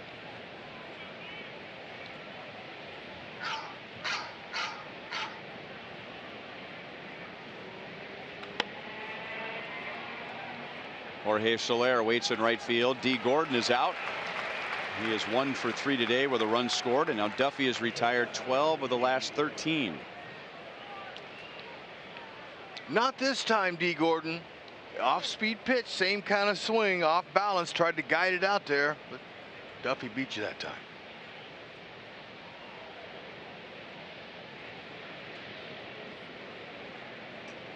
Gene Segura with 2 down. Duffy's really found his changeup. His changeup was all over the place in the first 2 innings, but to his credit, He just continued to throw it until he found the right release point. Now breaking ball is fouled away. Danny has struck out 6, 3 of which have been with his changeup.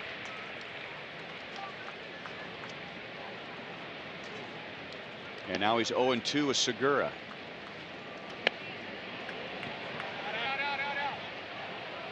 Still 0-2. The changeup may have gotten too much of the plate there. He probably wanted that a little more down and away. Yeah, and you know, we've seen Duffy with erratic command, especially early in his career. But coming into this start, 132 starts prior to today, that's enough starts to have experienced games like this where he's missing one of his pitches. It's not working. So, you know, he's a veteran, I'm gonna say, and he's been able to figure it out. That's how you stay with it. You stay convicted with the pitch. Even though it's not working, you stay with it until you find it. Ooh, man, that's a beauty right there. Just below the zone.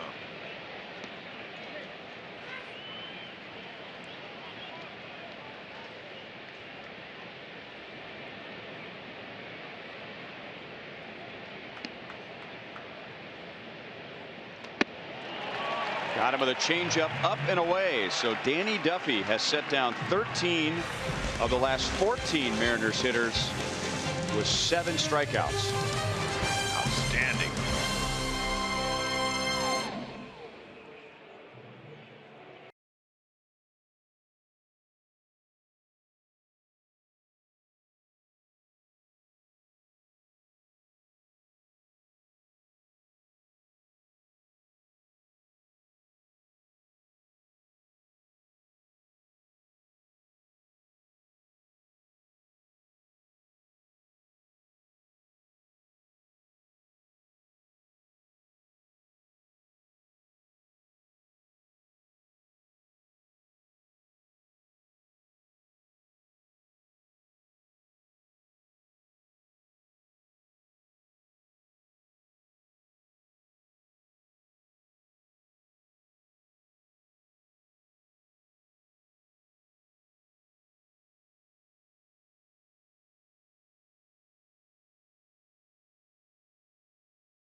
Little K, it's a good day to hit out there too. I would say for sure. Wind's blowing to right. That little guy, Give him more. Give him more. his parents have already signed him up for Sluggers Blue Crew. He's got his Royals jersey with the number 18 on the back for 2018. Cam Gallagher flies out to left field. He is 0 for 2. For just $30, the little ones will get a jersey just like that one, a cap just like that one, a flat bill cap, 2 compression sleeves, 2 home game ticket vouchers, and much more. Royals.com/Blue Crew. There you go. That's the fun part of the game right there, running the ball out, run it out.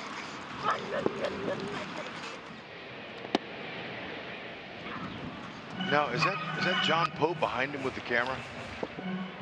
Because he's getting to run the bases too. You gotta like that on his birthday.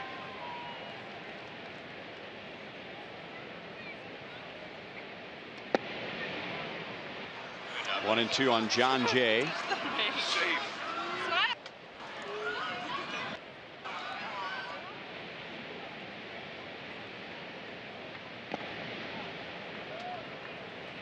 Seems like a fun day Sunday, but it's not. It's a fun day Wednesday. Especially with the weather like this.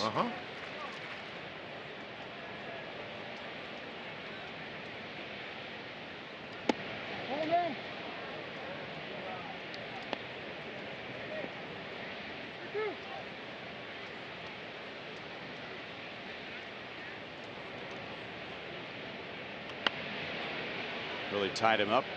A fastball at 96.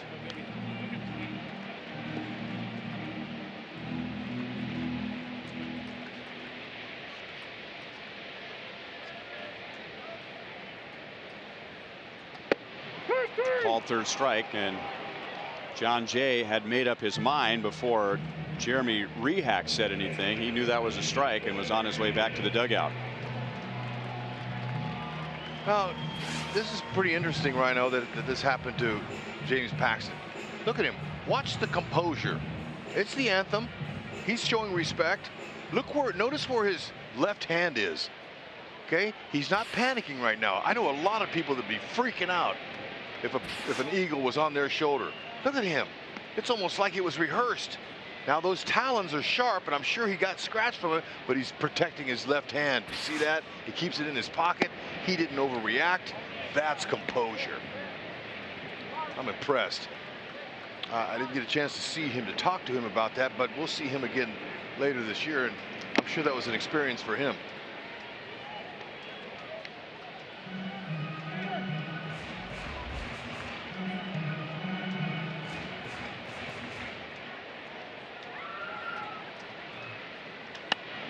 Two and two on Witt.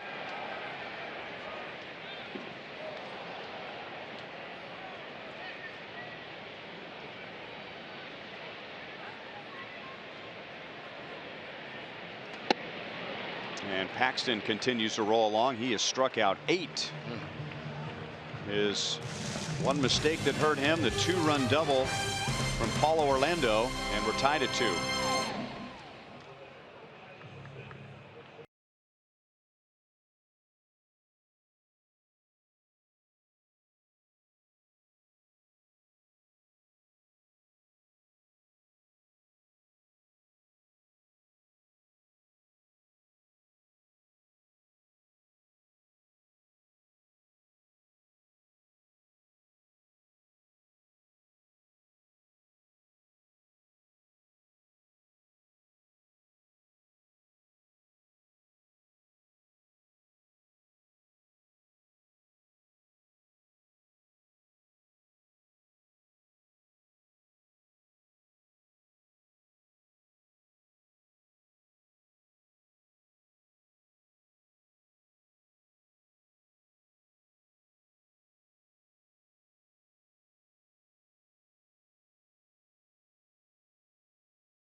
Are on the go with the MLB.TV app.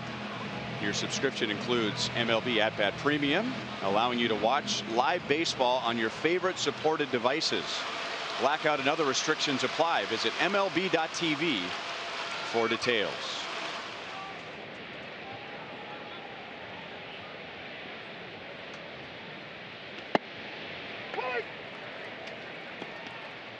Well, Danny Duffy had one bad inning on opening day. He gave up 4 runs in the 4th inning. He had one bad inning Friday at Cleveland, and he gave up 4 runs, or 3 runs rather, in the 1st inning. And he had a bad inning today, but he was able to hold Seattle to 2, getting around a single, 3 walks, and a wild pitch And the Mariners might be kicking themselves a little bit that they didn't make more out of that inning, because now he has set down 13 of the last 14 and has struck out 7.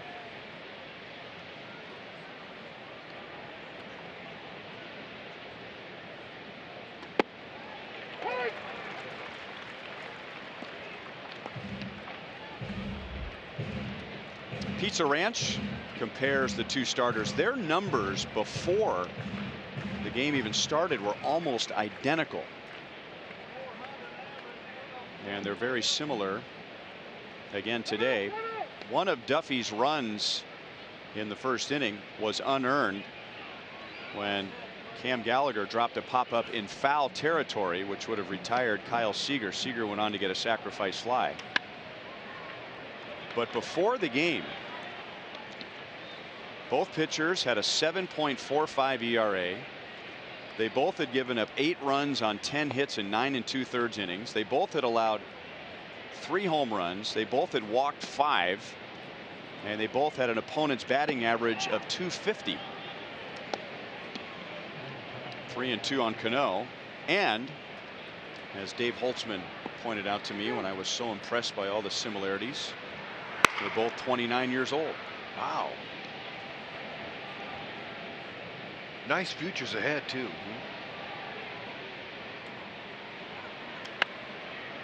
You know, because eventually, if you do stay in long enough, you might lose some of your velocity, but you still know how to pitch. And if you're left-handed and you can pitch, just ask Jamie Moyer. He was a Mariner, amongst many other teams.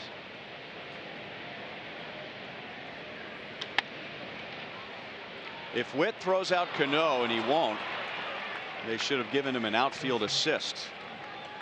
Because he was a lot closer to Soler than he was to Duda. He was on it. He knew he had to be quick, so he you know, in order to make this play, so just missed in the transfer. But he did have the right idea, because you got to be able to stop your momentum. Because he's going hard, and we've seen him make it. It would have been close, but it's a good try.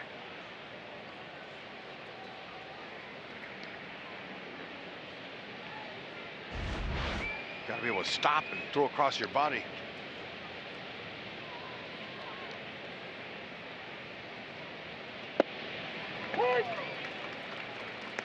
Mitch Haniger has walked and struck out.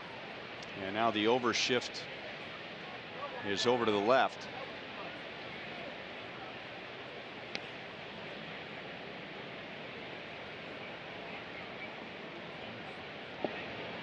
One ball, one strike.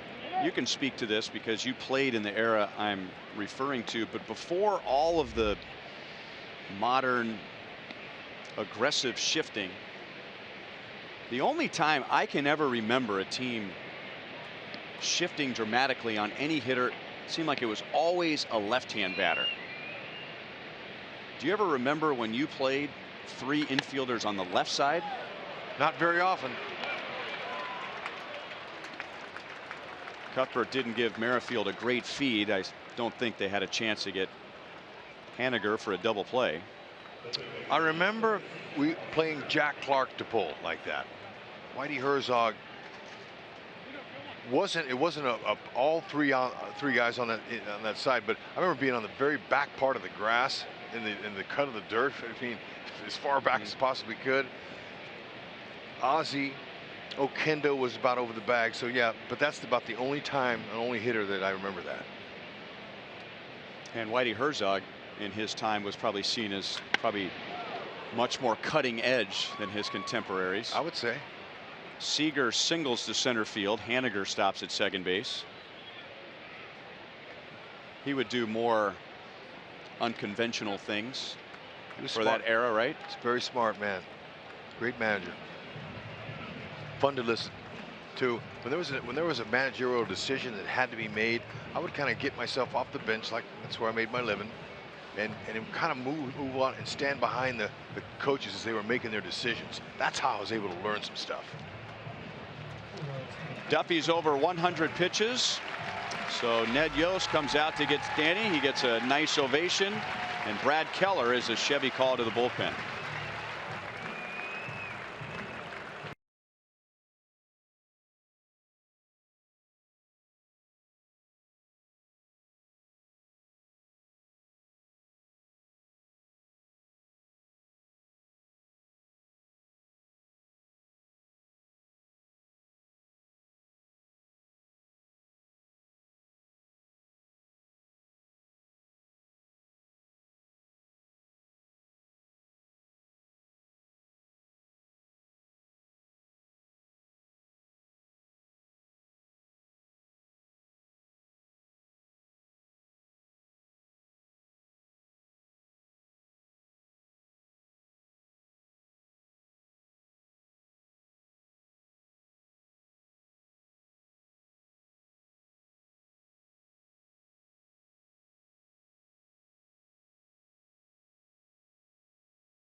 settle down after that. He gave up 2 runs in the first inning and pretty much settled down and owned the Mariners' bats. He was pitching inside, outside, change-ups, breaking balls, and getting the strikeouts. 7 on the afternoon, and he's had enough and being relieved now by a young, strong right-hander.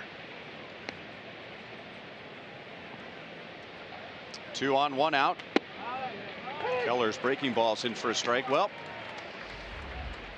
Rule 5 player Brad Keller, who pitched all of last year in Double-A with the Diamondbacks, he has 3 1/3 scoreless innings. And Ned Yost, after the first few games of the season, was asked a million questions about his bullpen because the bullpen had a rough series, in particular against Chicago.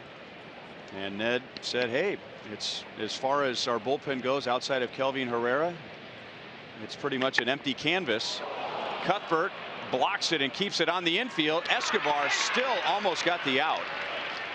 And the Mariners will have the bases loaded with 1 out. And Ned Yost early in the season has really given a lot of responsibility to Brad Keller and Tim Hill. Radius squared this up, took a tough hop off of Cuthbert's chest, caught his right hand a little bit, his thumb, but that's correctly called by the official scorer here, David Boyce. That is a hit. Rocket shot like that, there's no guarantee. And as a matter of fact, it's a good thing that Cuthbert got in front of it. Saved a run. That hurt him, caught some of his right hand.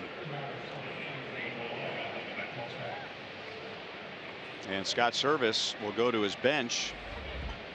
He sees an opportunity here with his team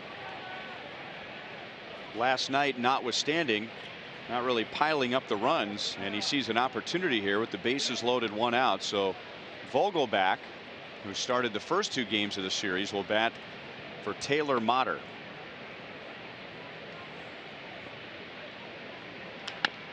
And a ground ball out to Witt. Out at second, and double play.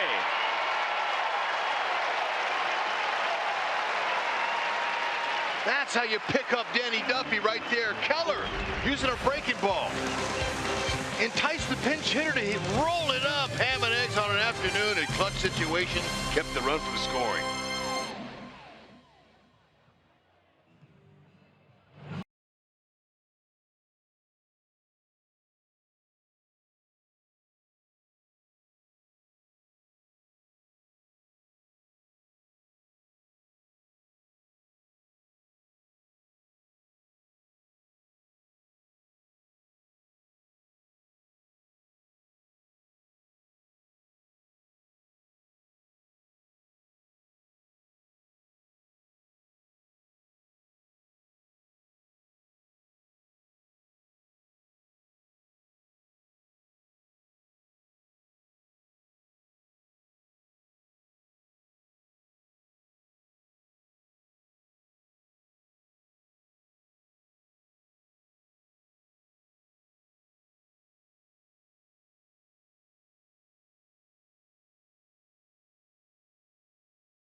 He's appreciative of what Brad Keller did to close out the Mariners in the 6th inning. And now Mike Moustakas leads off our sonic slam inning and sends one out to Heredia in left field. Moustakas is 1 for 3 with a run scored.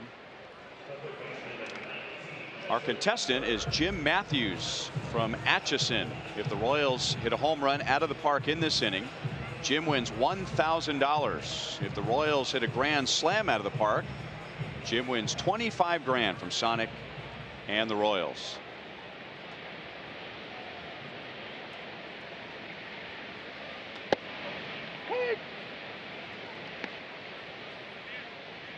Chesler grounded out to second in the first inning. That made him 0 for his last 17.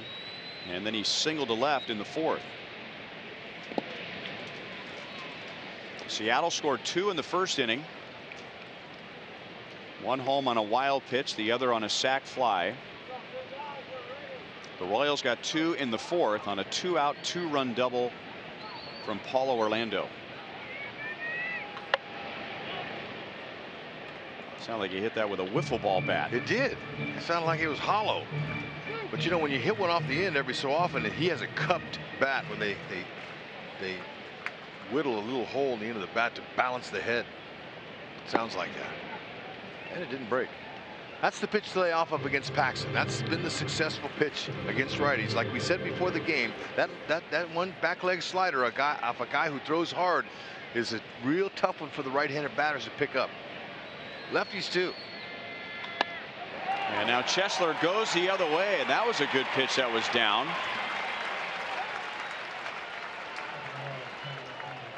So Chesler, after that stretch of 17 at bats without a hit, is 2 for his last 2. Yeah, and he got the knock. But look at this now. This is good. It's over the middle of the plate. But look at, I just love how he stayed inside the ball there. Hands inside, and he's able to push it out to right. See where the contact is made? It's made right at home plate there. That tells me that he waited till the ball got back to the catcher's glove, which the hitter says, let it get deep. Or let the ball travel. You hear those terms.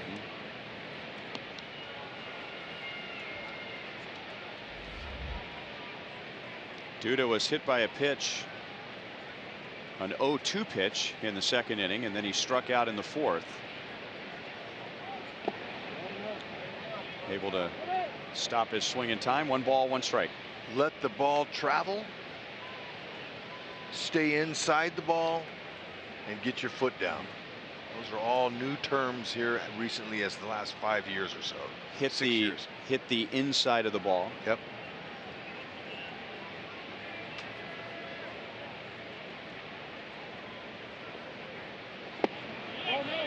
That time he went around. 1 ball, 2 strikes. I was having that discussion with a hitting coach, keeping your hands inside the ball. You know, I said, and the response was, he goes, you know what, I like hit the inside of the ball instead of keep your hands inside of the ball. I'll explain why. 2 balls, 2 strikes. This particular hitting coach did not want a hitter going to the plate thinking about mechanics. He wanted him to go to the plate thinking about seeing the baseball. So it's the same concept, but one is a mechanical thought, keep your hands inside the ball. The other is a see the ball mindset, which is hit the inside of the ball. I thought that was interesting. It is, because you can't do anything until you can see the ball. That is the 9th strikeout for Paxton, and the second time he has gotten Duda.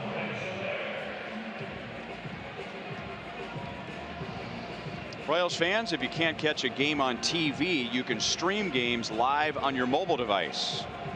Download the Fox Sports Go app, log in, and stream the Royals. It's presented by T-Mobile.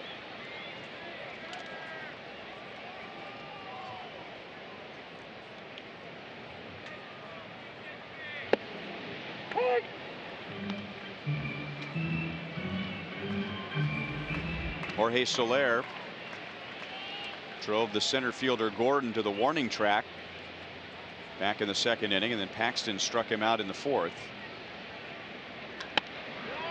To deep short, Segura got a glove on it, and now a long throw is late and in the dirt and past Vogelback. Cuthbert will stop at third base.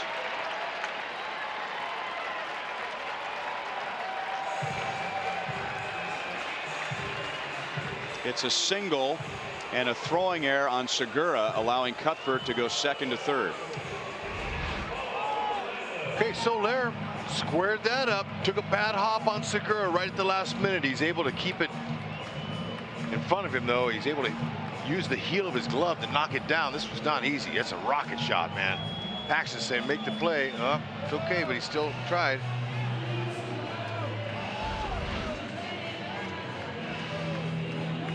Now, can Paulo carry the whole load on his shoulders today offensively? Well, he's coming up again with 2 on and 2 out. The Royals had 2 on and nobody out in the 4th inning, and then Paxton got 2 strikeouts, leaving it up to Paulo, and he turned in our Jeep drive of the game. Hit the base of the wall on the fly. That ball was tattered and battered. It just so happened there was a couple of Royals on the sacks. You gotta love that.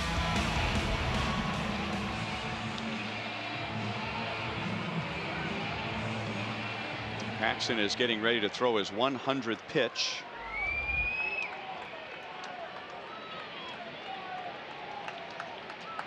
Paulo scans the defense before he digs in with Cuthbert at 3rd and Soler at 1st. Okay, go back to what you do the best. Hit the ball right back up the middle. Focus. Middle. He usually swings that first pitch too. He took a good one in 88.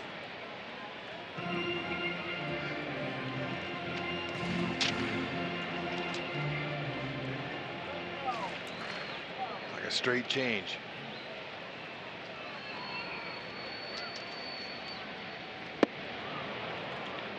Oh, and 2.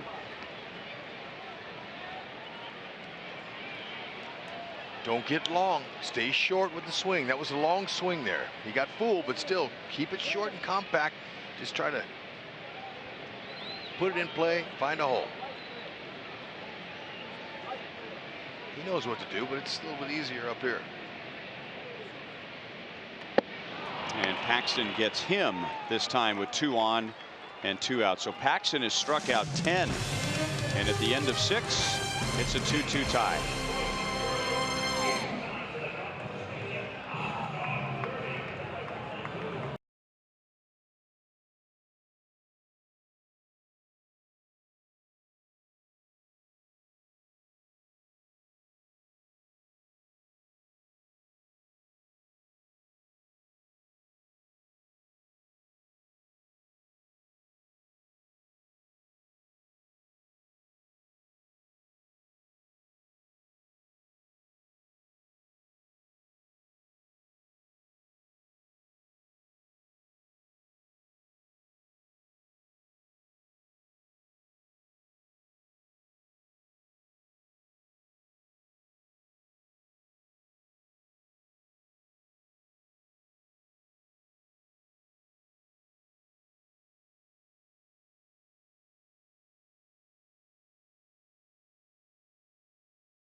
This young man, he's a big guy. He's showing some agility and some skills.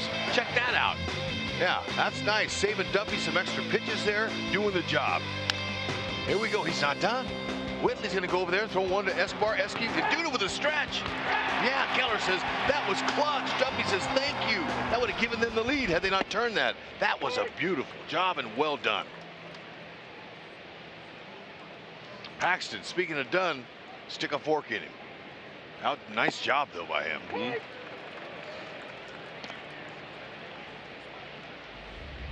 Talking with Mel Stottlemyre Jr., the Mariners pitching coach. 10 strikeout game for Paxton. And for James Paxton, he has now made 5 starts against the Royals, and he has never given up more than 2 runs. Just in case anybody might got upset by that term I just used, stick a fork in him, that's a term that ball players use in the dugout when a guy's done. Hello.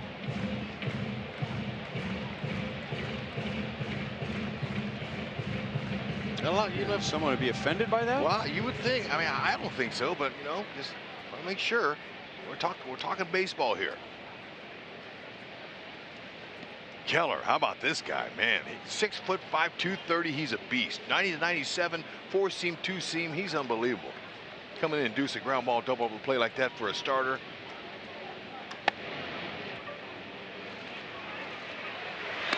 Witt, good play to the middle to get Romine. One down. You can create moments you'll remember forever with the Royals Memories program. Download the MLB Ballpark app to choose from unique experiences that give you access to the field. Watch batting practice next to the pros, deliver the game ball to the mound, or take in fireworks from the outfield grass. You can see a full list of experiences on the Ballpark app on your mobile device.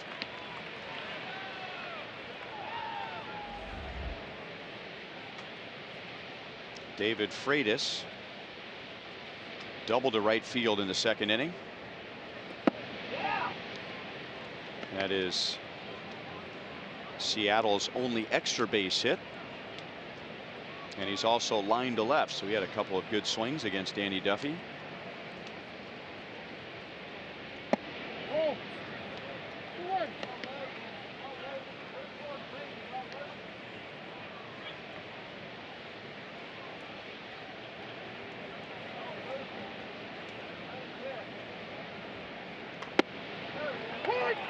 Two and two. Tell you what, I think Jeremy Rehack has called a good game behind home plate. He's had very few hitters snapping their head back and complaining about strikes. That was really the closest that a hitter has protested one of his calls. And the only other time you mentioned his name was at the beginning of the game, honoring him for his first big league game behind the plate. So now that you mentioned it again, that's exactly what they want. They don't want their name to be said out there. But congratulations. What a game. You're right. I don't think he's missed a call. That's going to stay in.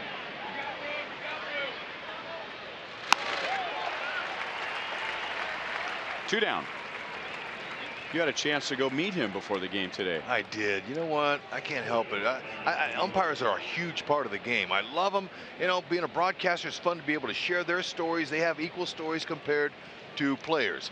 And so whenever I get a chance, I'll sneak down there, and been doing that my whole broadcasting career, getting to know these guys, and I had to shake his hand, got a picture made with him. His first game the other night, both teams sent over the lineup cards for him, so he got to keep those cards as a keepsake. I asked him, you know, what do you got? You know, what, get anything, gotta have a souvenir, and he showed me the lineup cards. He's really proud of those, and you know, had a chance to, oh, ouch. Uh-oh. Yeah, that's tough. That's one word to describe it. Yeah, that's not good there. Anyway, I asked home plate umpire Jeremy Rehack, how much time did you do in the minors? And most of them are over 10 years. It's a long wait. He said 9. I go, oh, wow, well, and they rushed you. And then I went around and asked some of the other guys, you know, some of the other umpires. Jerry Davis, long-time big league umpire. Jerry, how much time did you do? 5. 5? You must have been a phenom. They rushed him up to the big leagues. Sure enough. And Mark Carlson, he just did 5.5. So that's rare. And those guys, they were really good. Obviously, they called him up early, but those guys put in their time. Chopped out to Witt. Keller has another scoreless inning. Stretch time at Kauffman Stadium in a 2-2 tie.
5 in the 3rd innings. James Paxton struck out 10 Royals in his 6 innings. Hurt only by Paulo Orlando's 2-out 2-run double in the 4th inning. Both Paxton and Danny Duffy entered today's game with a 7.45 earned run average, so he deserved a pat on the back from his pitching coach. There's Paulo, who drove in the Royals' runs. Seattle scored 2 in the 1st. One on a wild pitch, the other on a sac fly from Kyle Seager, and now Nick Vincent. He's a Chevy call to the bullpen. He'll get Escobar, Gallagher, and Jay. Vincent, it's done okay. If he can't get his sinker slider over, he's going to cut the ball a little bit, a little change up. Then you know, he's got to be able to hit his spots. Obviously, he's not overpowering. He might go 88 to 92.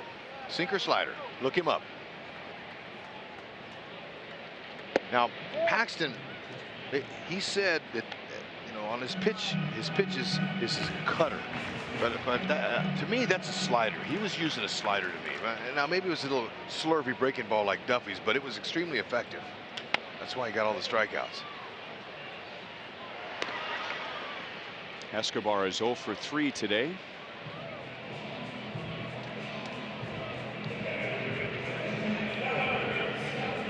Nick Vincent is from the San Diego area and was drafted by his hometown team and got a chance to play for the Padres.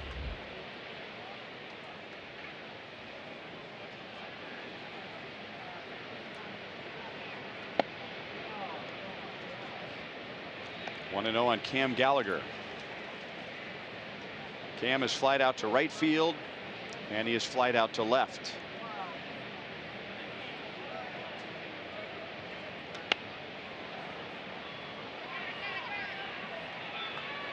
Segura wants it, and there are 2 down. Mizzou fans, here's your chance to show your Royals and Tigers pride for all to see. Purchase your theme ticket at royals.com/Mizzou for an exclusive Royals cap featuring the Mizzou logo and colors. That's Friday, April 27th. That'll be the Royals and the White Sox. That's presented by Fox Sports Kansas City and Rally House. It's a cool hat. I like the hat. Matter of fact, you're wearing Mizzou colors today. Your nice gold tie like that. I didn't know you were a fan of them.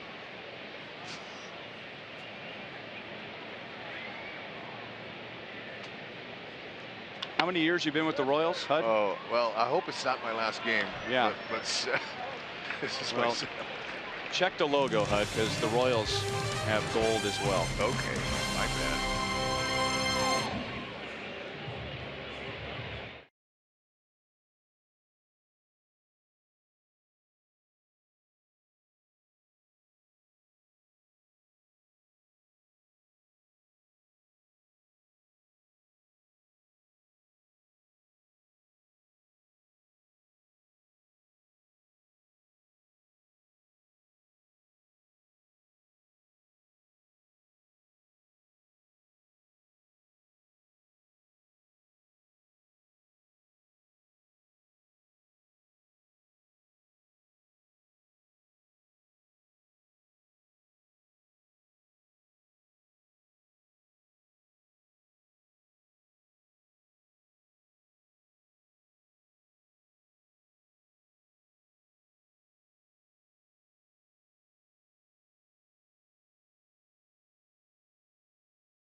Royals Hall of Famer Jeff Montgomery, Boulevard Royals Live right from here. Started rough in the first for Danny Duffy. How did he turn it around? Yeah, really had a chance to right the ship, especially getting that changeup going. Not sure many people would be confident saying going into the 8th inning, this thing will all be knotted up after that first inning from Duffy, but he really got things going. All right, much more coming up on Boulevard Royals Live, including a preview of the 4-game series with the Angels. Ryan? All right, guys, it'll be a late night for the Angels. They have a night game at Texas, and then they'll fly to KC. The Angels are off to a 9-3 start. Shohei Ohtani is scheduled to pitch on Sunday, the final game of that series. Justin Grimm comes on in a 2-2 tie in the 8th inning. He'll get Segura, Cano, and Haniger. Hold him down. That's his job. Just hold him right there. He has the ability with a 90 to 95 mile an hour fastball, big, sharp overhand curve.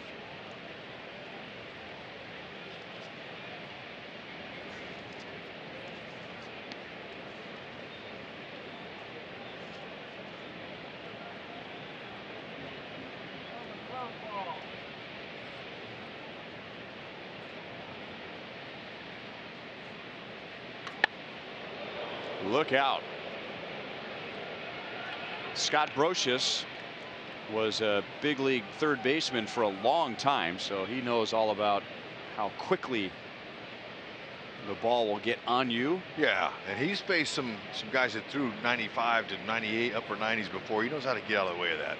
But he's shown respect there, backing way off of the coaching box.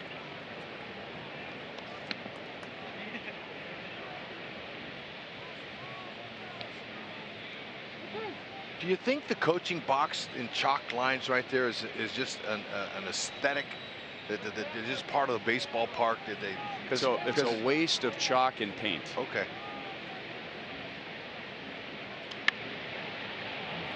Tester. Real tester. Oh. One down in the 8th inning. Whew. Man, I'm telling you, sun is right there up in that sky. You can tell where the shadow is. See where the shadow's right below him. That means the sun's right there hanging up. He can't see it. Now, get out of the way. Make sure you throw that mask. Don't trip on the mask. Circle the wagons. You got it. High sky, tough with the light haze of white clouds there to pick it all up. Big out there. Here's Cano with one out. We were talking about last half inning about the home plate umpire Jeremy Rehack, who is behind the plate for the first time today as a big league umpire. And we always say, Hud, okay, kids out there that want to be pitchers someday, or fielders, or base runners, or hitters, watch this. Well, if you want to be a home plate umpire, that was textbook there on that pop-up. He wasn't looking at the ball. He was looking at Cam Gallagher to see where Cam was going so he could get out of his way. You are exactly right. Maybe we can get a replay on an umpire's positioning. That is what we're going to talk about right here. Watch this, just like you described. Look at him. He's watching him. Stay out of the way. Don't want to impede him from making a possible play, and we've seen it before. Umpire's not able to get out of the way, and there the ball drops, and they can't do anything about it. Nice job. Good call. Good pickup. And excellent break. Of a pretty good hitter. Take a look at it. Here it is. Woo, that's a hammer. It stayed up in the zone, but it fooled him. Taking it off, you know, from 94 to 81. That's enough speed contrast there to fool him.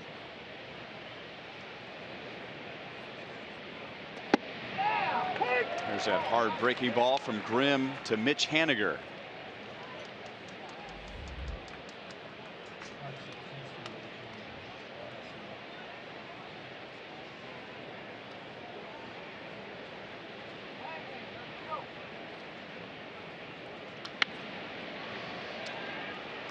Oh, 2. The Royals in the bottom of the 8th will have Merrifield, Moustakas, and Cuthbert.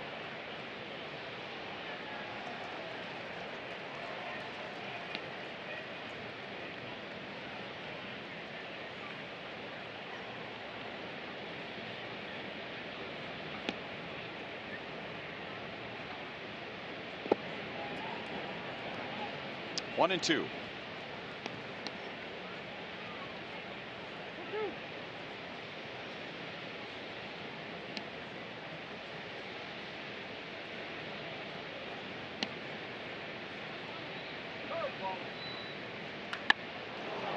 Drilled into the left field corner, hooking, foul.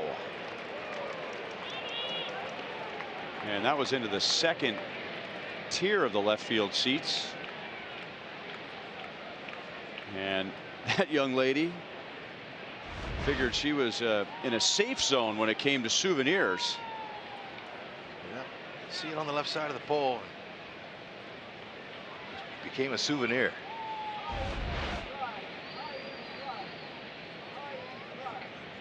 Gallagher gives him the sign for another curveball. 2-2.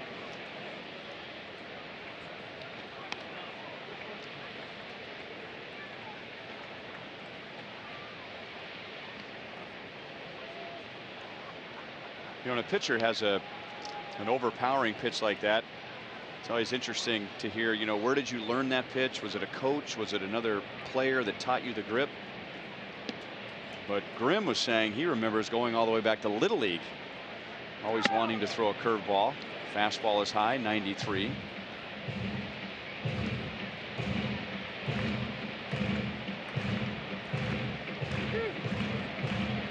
Well, that fastball there up in the zone like that, that's not bad. And then his curveball starts at the same plane, and then it tricks the hitter, and it comes down. It has that bite to it, gets a strikeout. Missed it. Looks like he pulled that one a tad.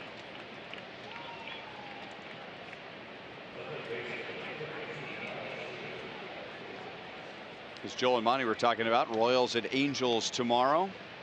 Ian Kennedy will start for the Royals. He and his 0.75 ERA in his first 2 starts. Pretty good offensive team he'll be facing, especially with Ohtani in the lineup.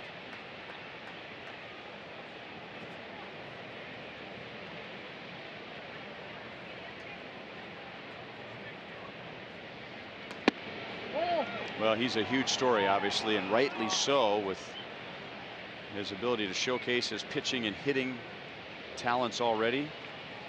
But you're a big deal when you flip through the baseball websites just to check the news of the day, and one of the headlines is Ohtani appears as a pinch hitter for the first time. Yeah. Well, everything he does is big news these days. Yeah, I mean, we've seen pitchers pinch hit before, but look, when your name is mentioned with Babe Ruth, it hasn't happened since Babe Ruth. That's impressive. That's a lot of years ago. Been some good hitting pitchers in the past. Some have even DH'd, but I don't know the kind of quality of this guy. He can hit. Left-handed hitter. Made a simple adjustment. Couldn't hit a lick in spring training. Couldn't pitch a lick either. People were wondering, wow, I wonder what happened to this phenom. Figured some things out, made some adjustments.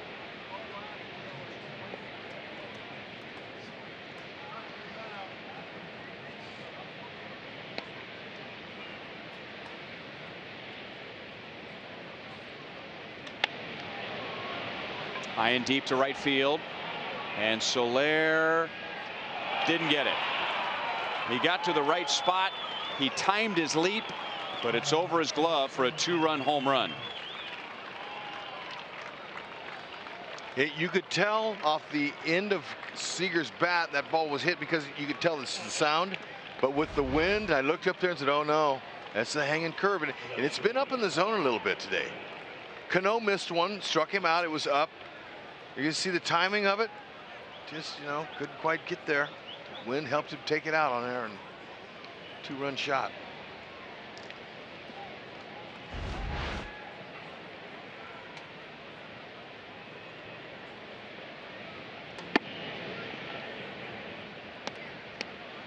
It's kind of just rolled up there, and hitter sees that pitch come out in his eyes. He knows it's going to be good to hit.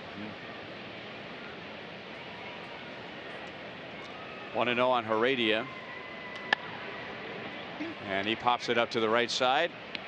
Witt with the sunglasses on, looking up into the glare. And that's the inning. With 2 outs and nobody on, Haniger walked on a close pitch. Seager hits a 2-run home run, and Seattle leads by 2.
By Ford.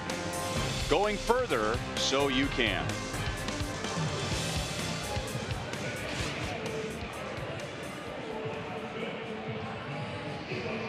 Kyle Seager, talk about a hitter making adjustments from week to week and month to month. He made the adjustment in the middle of the game last night.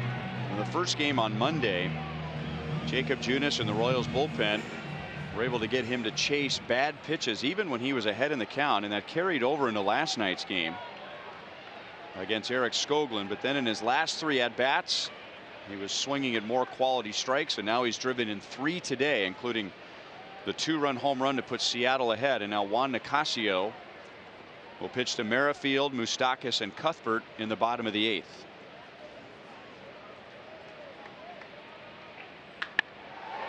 Witt drives it into the corner and foul off the side wall. Just a tad too quick. Right idea. Casio, 90-94 mile an hour sinker, heavy hard sinker, slider, changeup.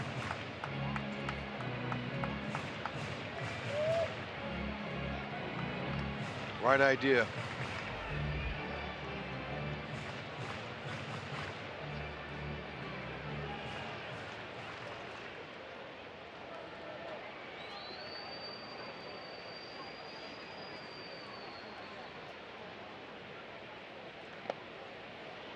One ball and 1 strike.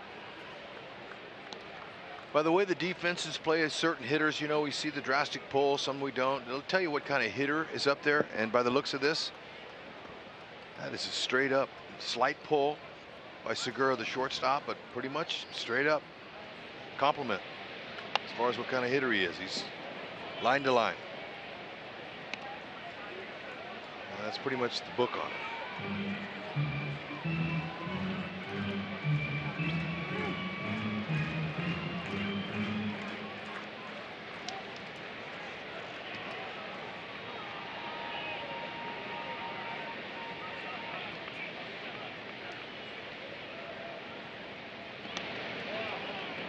That came up and got Freitas on the hand. Man, that sounded like that got all hand. Ooh, let's see. It did. That hurt. Usually you hear a thud when a catcher blocks a ball. That was a splat. Yeah.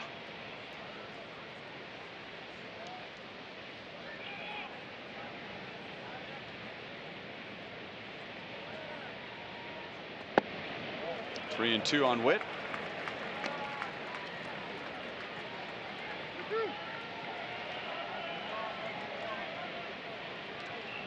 The KCA does not want to walk the leadoff guy. 3 and 2. He's going to say, here's a sinker, and challenge him. Hope he gets himself out. Whitley's locked in. Good eye. He didn't challenge him. He backed off. He gave in. I think that first pitch that he threw Whitley pulled it foul by a foot. Got him a little bit nervous about throwing him another heater. You can tell certain pitches, certain times, if a guy's locked in or not.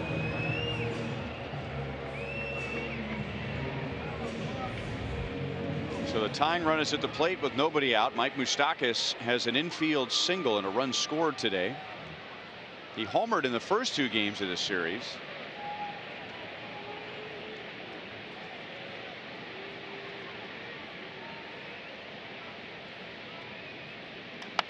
And he's swinging at the first pitch.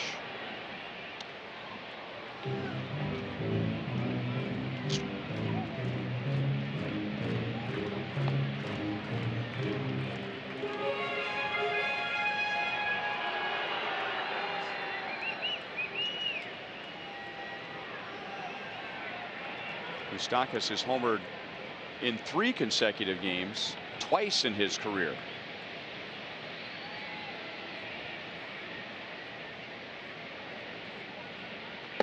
Oh. 1-1. It's a heavy sinker. One of those streaks, when he homered in 3 straight games, was last year against the Mariners. Hey. Ned wouldn't mind seeing that here. See what I'm setting up? I feel you. Merrifield runs, and just how about a line drive into right field? The Royals will take that. Witt will go to third, and now the go-ahead run comes to the plate with nobody out. Oh, Rhino, you just missed that call by about a half an inch if he gets under that.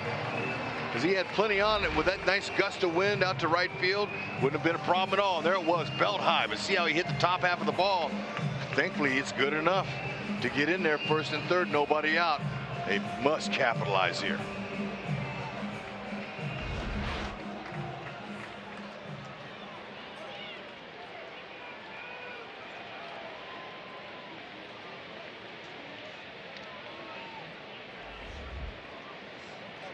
Chesler Cuthbert grounded out to second base in the first inning. That made him 0 for his last 17. And then since then, he has single to left and single to right.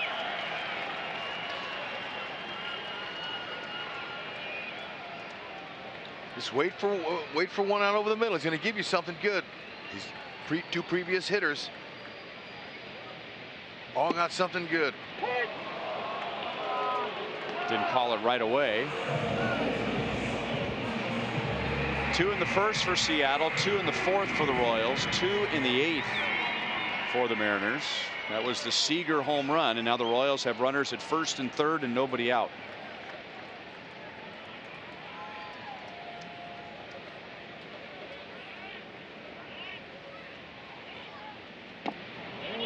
Did he go? He did. On appeal to first base umpire Jerry Davis, and it's 0-2.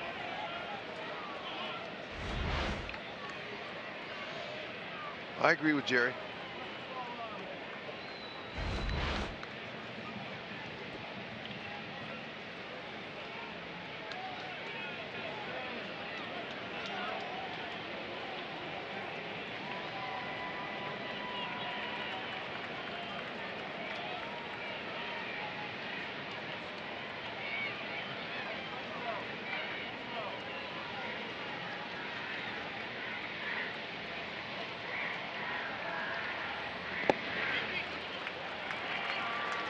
Well, the Royals, they've really got to do something here because they don't want to see Edwin Diaz, their closer, because that guy is just nothing but filth. This has got to be the inning they can get back and tie it or go ahead. Royals saw Diaz last night in a non-save situation, and he came on and struck out the side. Yeah, he's wicked. 1-2. Not that they couldn't get him, but they got it set up here.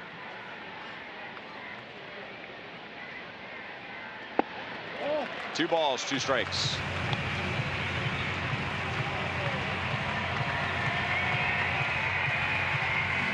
Lucas Duda is on deck.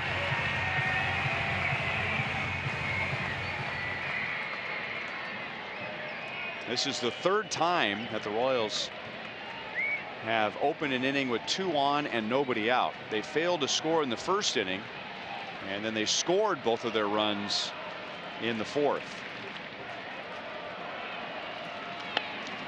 Fouled back to the screen.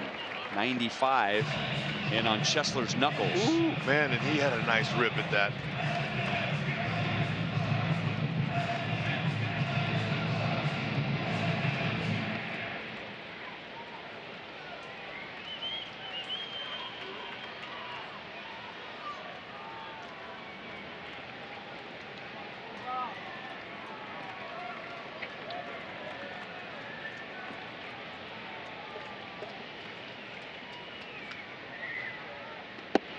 Strike over the outside. He never really gave Chesler anything good to hit. Everything was either right on the outer edge of the strike zone or just off the strike zone. Yeah, it's tough. This is just a little bit too close to take, though. With a runner at third, nobody out. You know, all you got to do is get the ball on the ground, make some kind of contact, or foul it off. Can't be too fine with 2 strikes. So Nicasio made some big pitches after walking Merrifield and giving up the base hit to Moustakas. And now he tangles with Lucas Duda.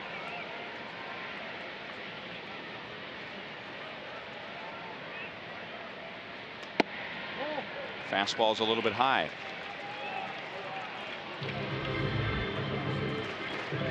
Duda saw a fastball high in Cleveland, won the game with a quick swing, with a handsy swing, 1-0. He's okay with a pitch up there.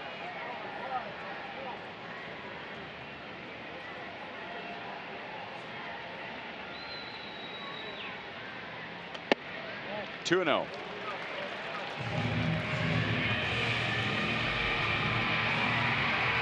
Duda has some experience with Nicasio, who has spent his entire career before this year in the National League.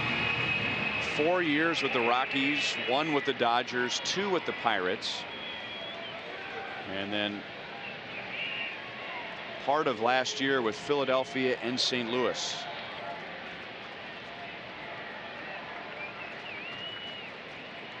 Got to be your pitch. Go ahead and drive it.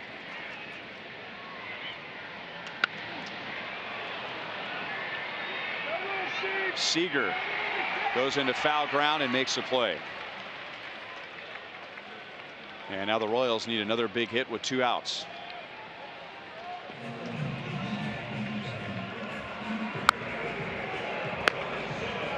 Mariners have a left-hand batter leading off the 9th inning. So if they're still ahead, Ned Yost will go with Tim Hill. If the Royals tie the game or take the lead, it'll be Kelvin Herrera. Jorge Soler is 1 for 3 with an infield single.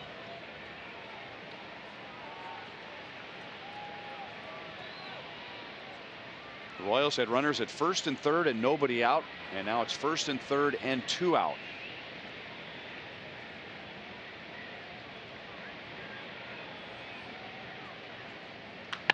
And Soler, he gave it a ride. Look at that. He almost hit that ball all the way to the Royals Hall of Fame. Do you think that guy, before that pitch was thrown, was thinking to himself, be alert for a souvenir? Ooh. See a little backswing there, hit Freitas. Man. Yeah, that was long. He was a little bit out ahead of it, wasn't he? That came off his bat at 111 miles an hour. Yep. I don't know if he'll try that location again. Escasio. I don't know. I would doubt it. Let's stay away from it.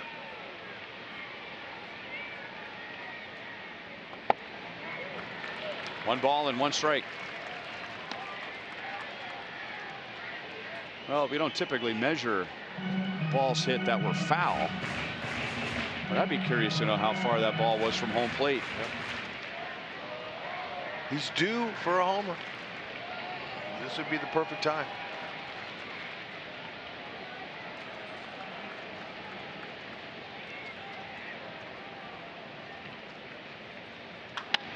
On the ground to third. Seager will go to second for the force. So Nicasio pitched himself in and out of a jam, and we go to the 9th inning with Seattle leading 4-2.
Two on and 2 out.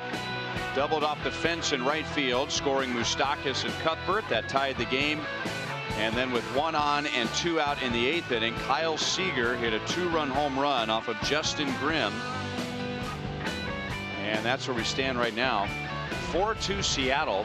Royals had a great scoring opportunity in the bottom of the 8th. They had runners at first and third and nobody out. And Juan Nicasio got a strikeout, a foul out, and a ground out. And now Tim Hill with Vogelback, Romine, and Freitas coming up. He is the 4th Royals pitcher today.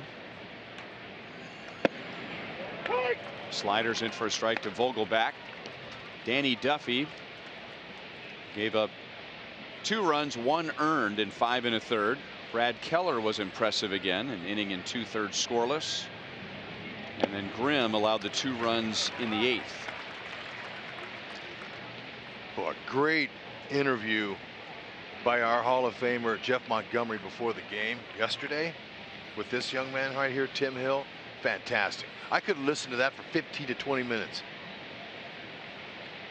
And you know, pre and post game show, you know, I never miss the pregame show. I'm one of their biggest fans. It's really fun to gain some stuff, but I didn't realize really, except that you told the story that, you know, about this young man's journey and how he got called up to the big leagues. That's all fun stuff, man. And this kid's got some talent. Look at that paint. Hit the paintbrush out on the outside black. That's right. Vogelback saying, hey, come on now. Great spot. Fastball slider is what he has, and look at that. He whips it in there.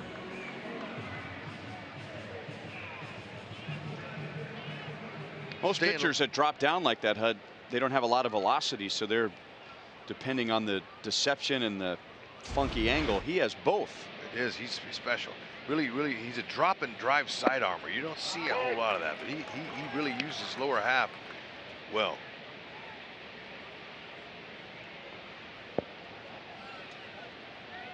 And he's confident.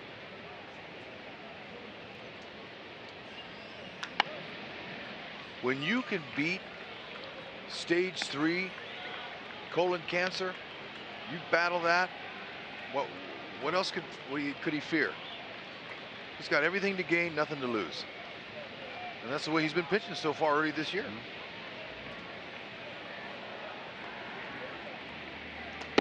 Wow. I mean, it looks a lot harder than that 92 right there.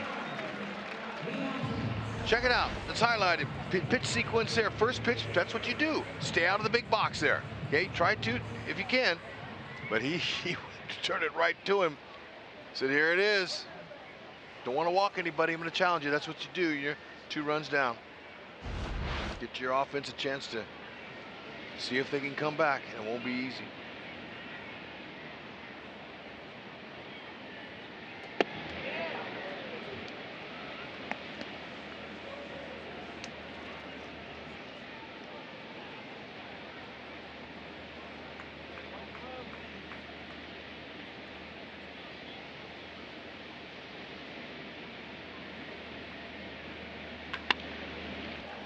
Cuthbert on a wicked hop will throw out Freitas. Woo! With a little help. You got to get some guys on and get them in. Paulo Orlando will lead off the 9th.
Survivor, and as he shared with Monty in that interview, just grateful that the Royals stuck with him. He missed the entire 2015 season undergoing treatment for colon cancer.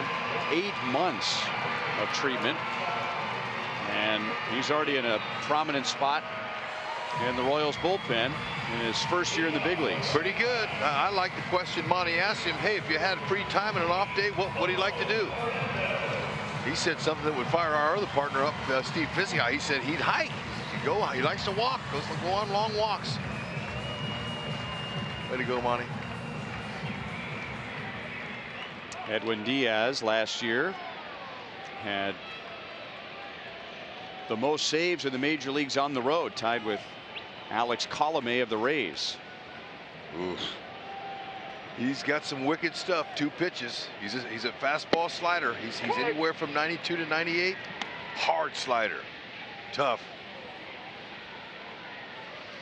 Romine goes from second base to first, and Robinson Cano is at second base. Cano was the designated hitter, so the Mariners lose their designated hitter. So the pitcher's spot, occupied by Diaz, is the number 7 position.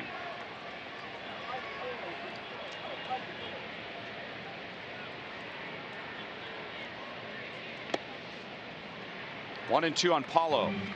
Diaz came on in the bottom of the 9th inning last night in an 8-3 game and struck out Orlando, Escobar, and Abraham Almonte, who is making his Royals debut. Today it's Orlando, Escobar, and Gallagher. Ned Yost does have Almonte on his bench, as well as Ryan Goins and Drew Butera.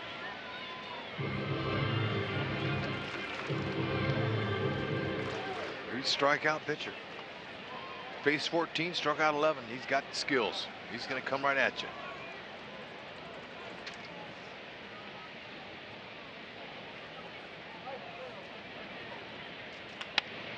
Back through the middle, and it's off of Segura's glove.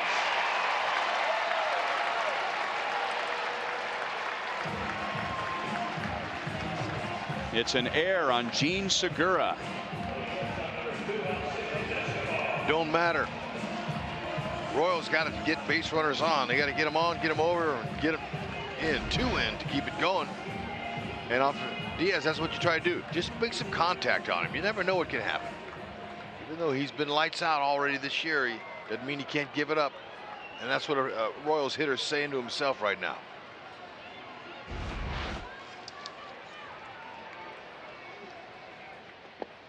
Ball 1 on Escobar.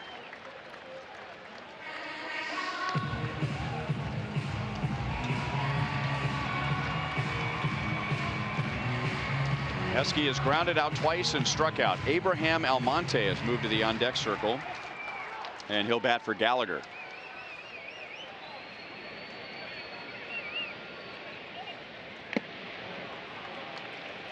One and one.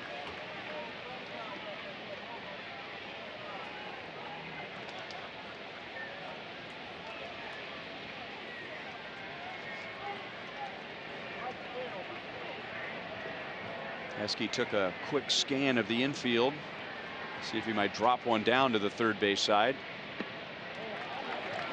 I'd like to see him swing the bat, because you know what?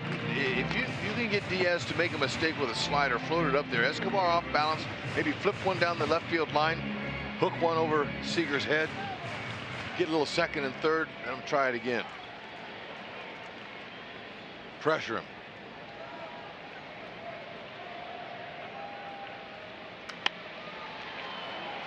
In the air to right field, right to Haniger, and there's one out.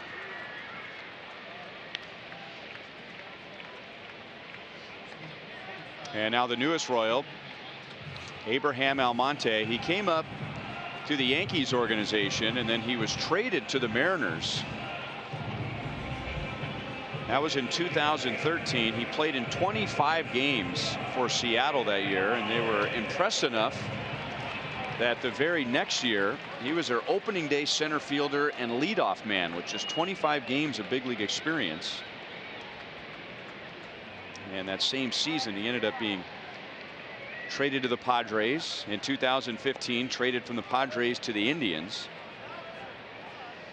He spent parts of 3 seasons in Cleveland and then was claimed off of waivers by the Royals last week. Be ready early.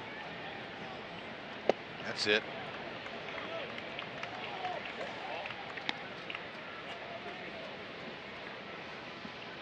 Now, once you swing, you miss it by a foot or two, it doesn't matter. You've gauged your swing against his pitch, so you're in the game. You go up there as a pinch hitter, toughest job in baseball, to come off a cold bench and try to hit a guy like this, a closer especially, you got to get in the game. Ground ball right side. Cano will take the out at first. Too bad. Hit it hard. Couldn't find a way to get underneath that ball. Would have really carried nicely.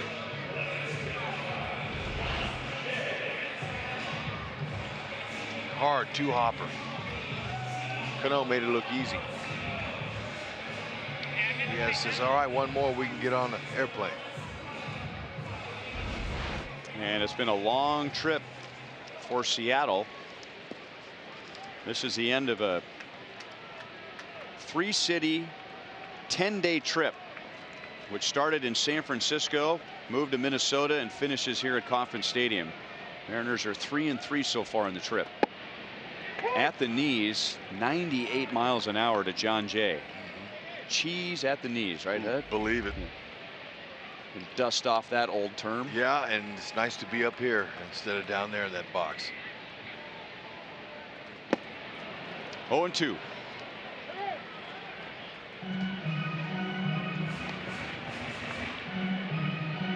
This is bonus time for the Royals. Paulo Orlando opened the inning with a ground ball to short. That resulted in an error by Segura. So if he makes that play, the game is over.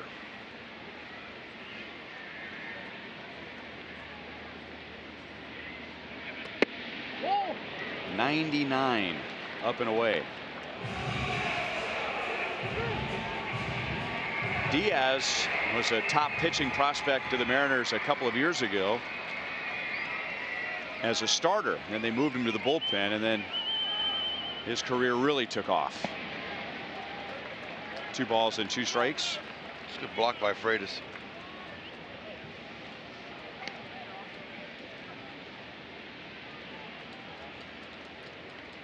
Diaz was seen as a potential number 3 or number 4 starter in the big leagues, middle of the rotation guy, and they moved him to the bullpen, and now he's a first division type closer. Better believe that's right.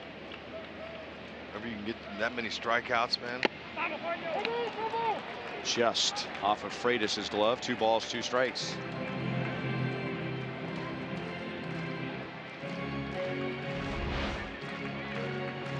Staying alive. Oh.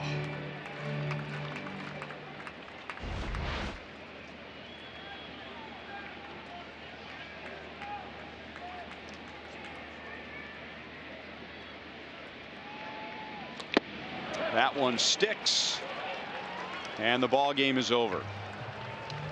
So the Mariners take 2 out of 3. They win their second series of the season. They improved to 6-4, and the Royals dropped to 3-7. Final score: Mariners 4, Royals 2. We'll be right back.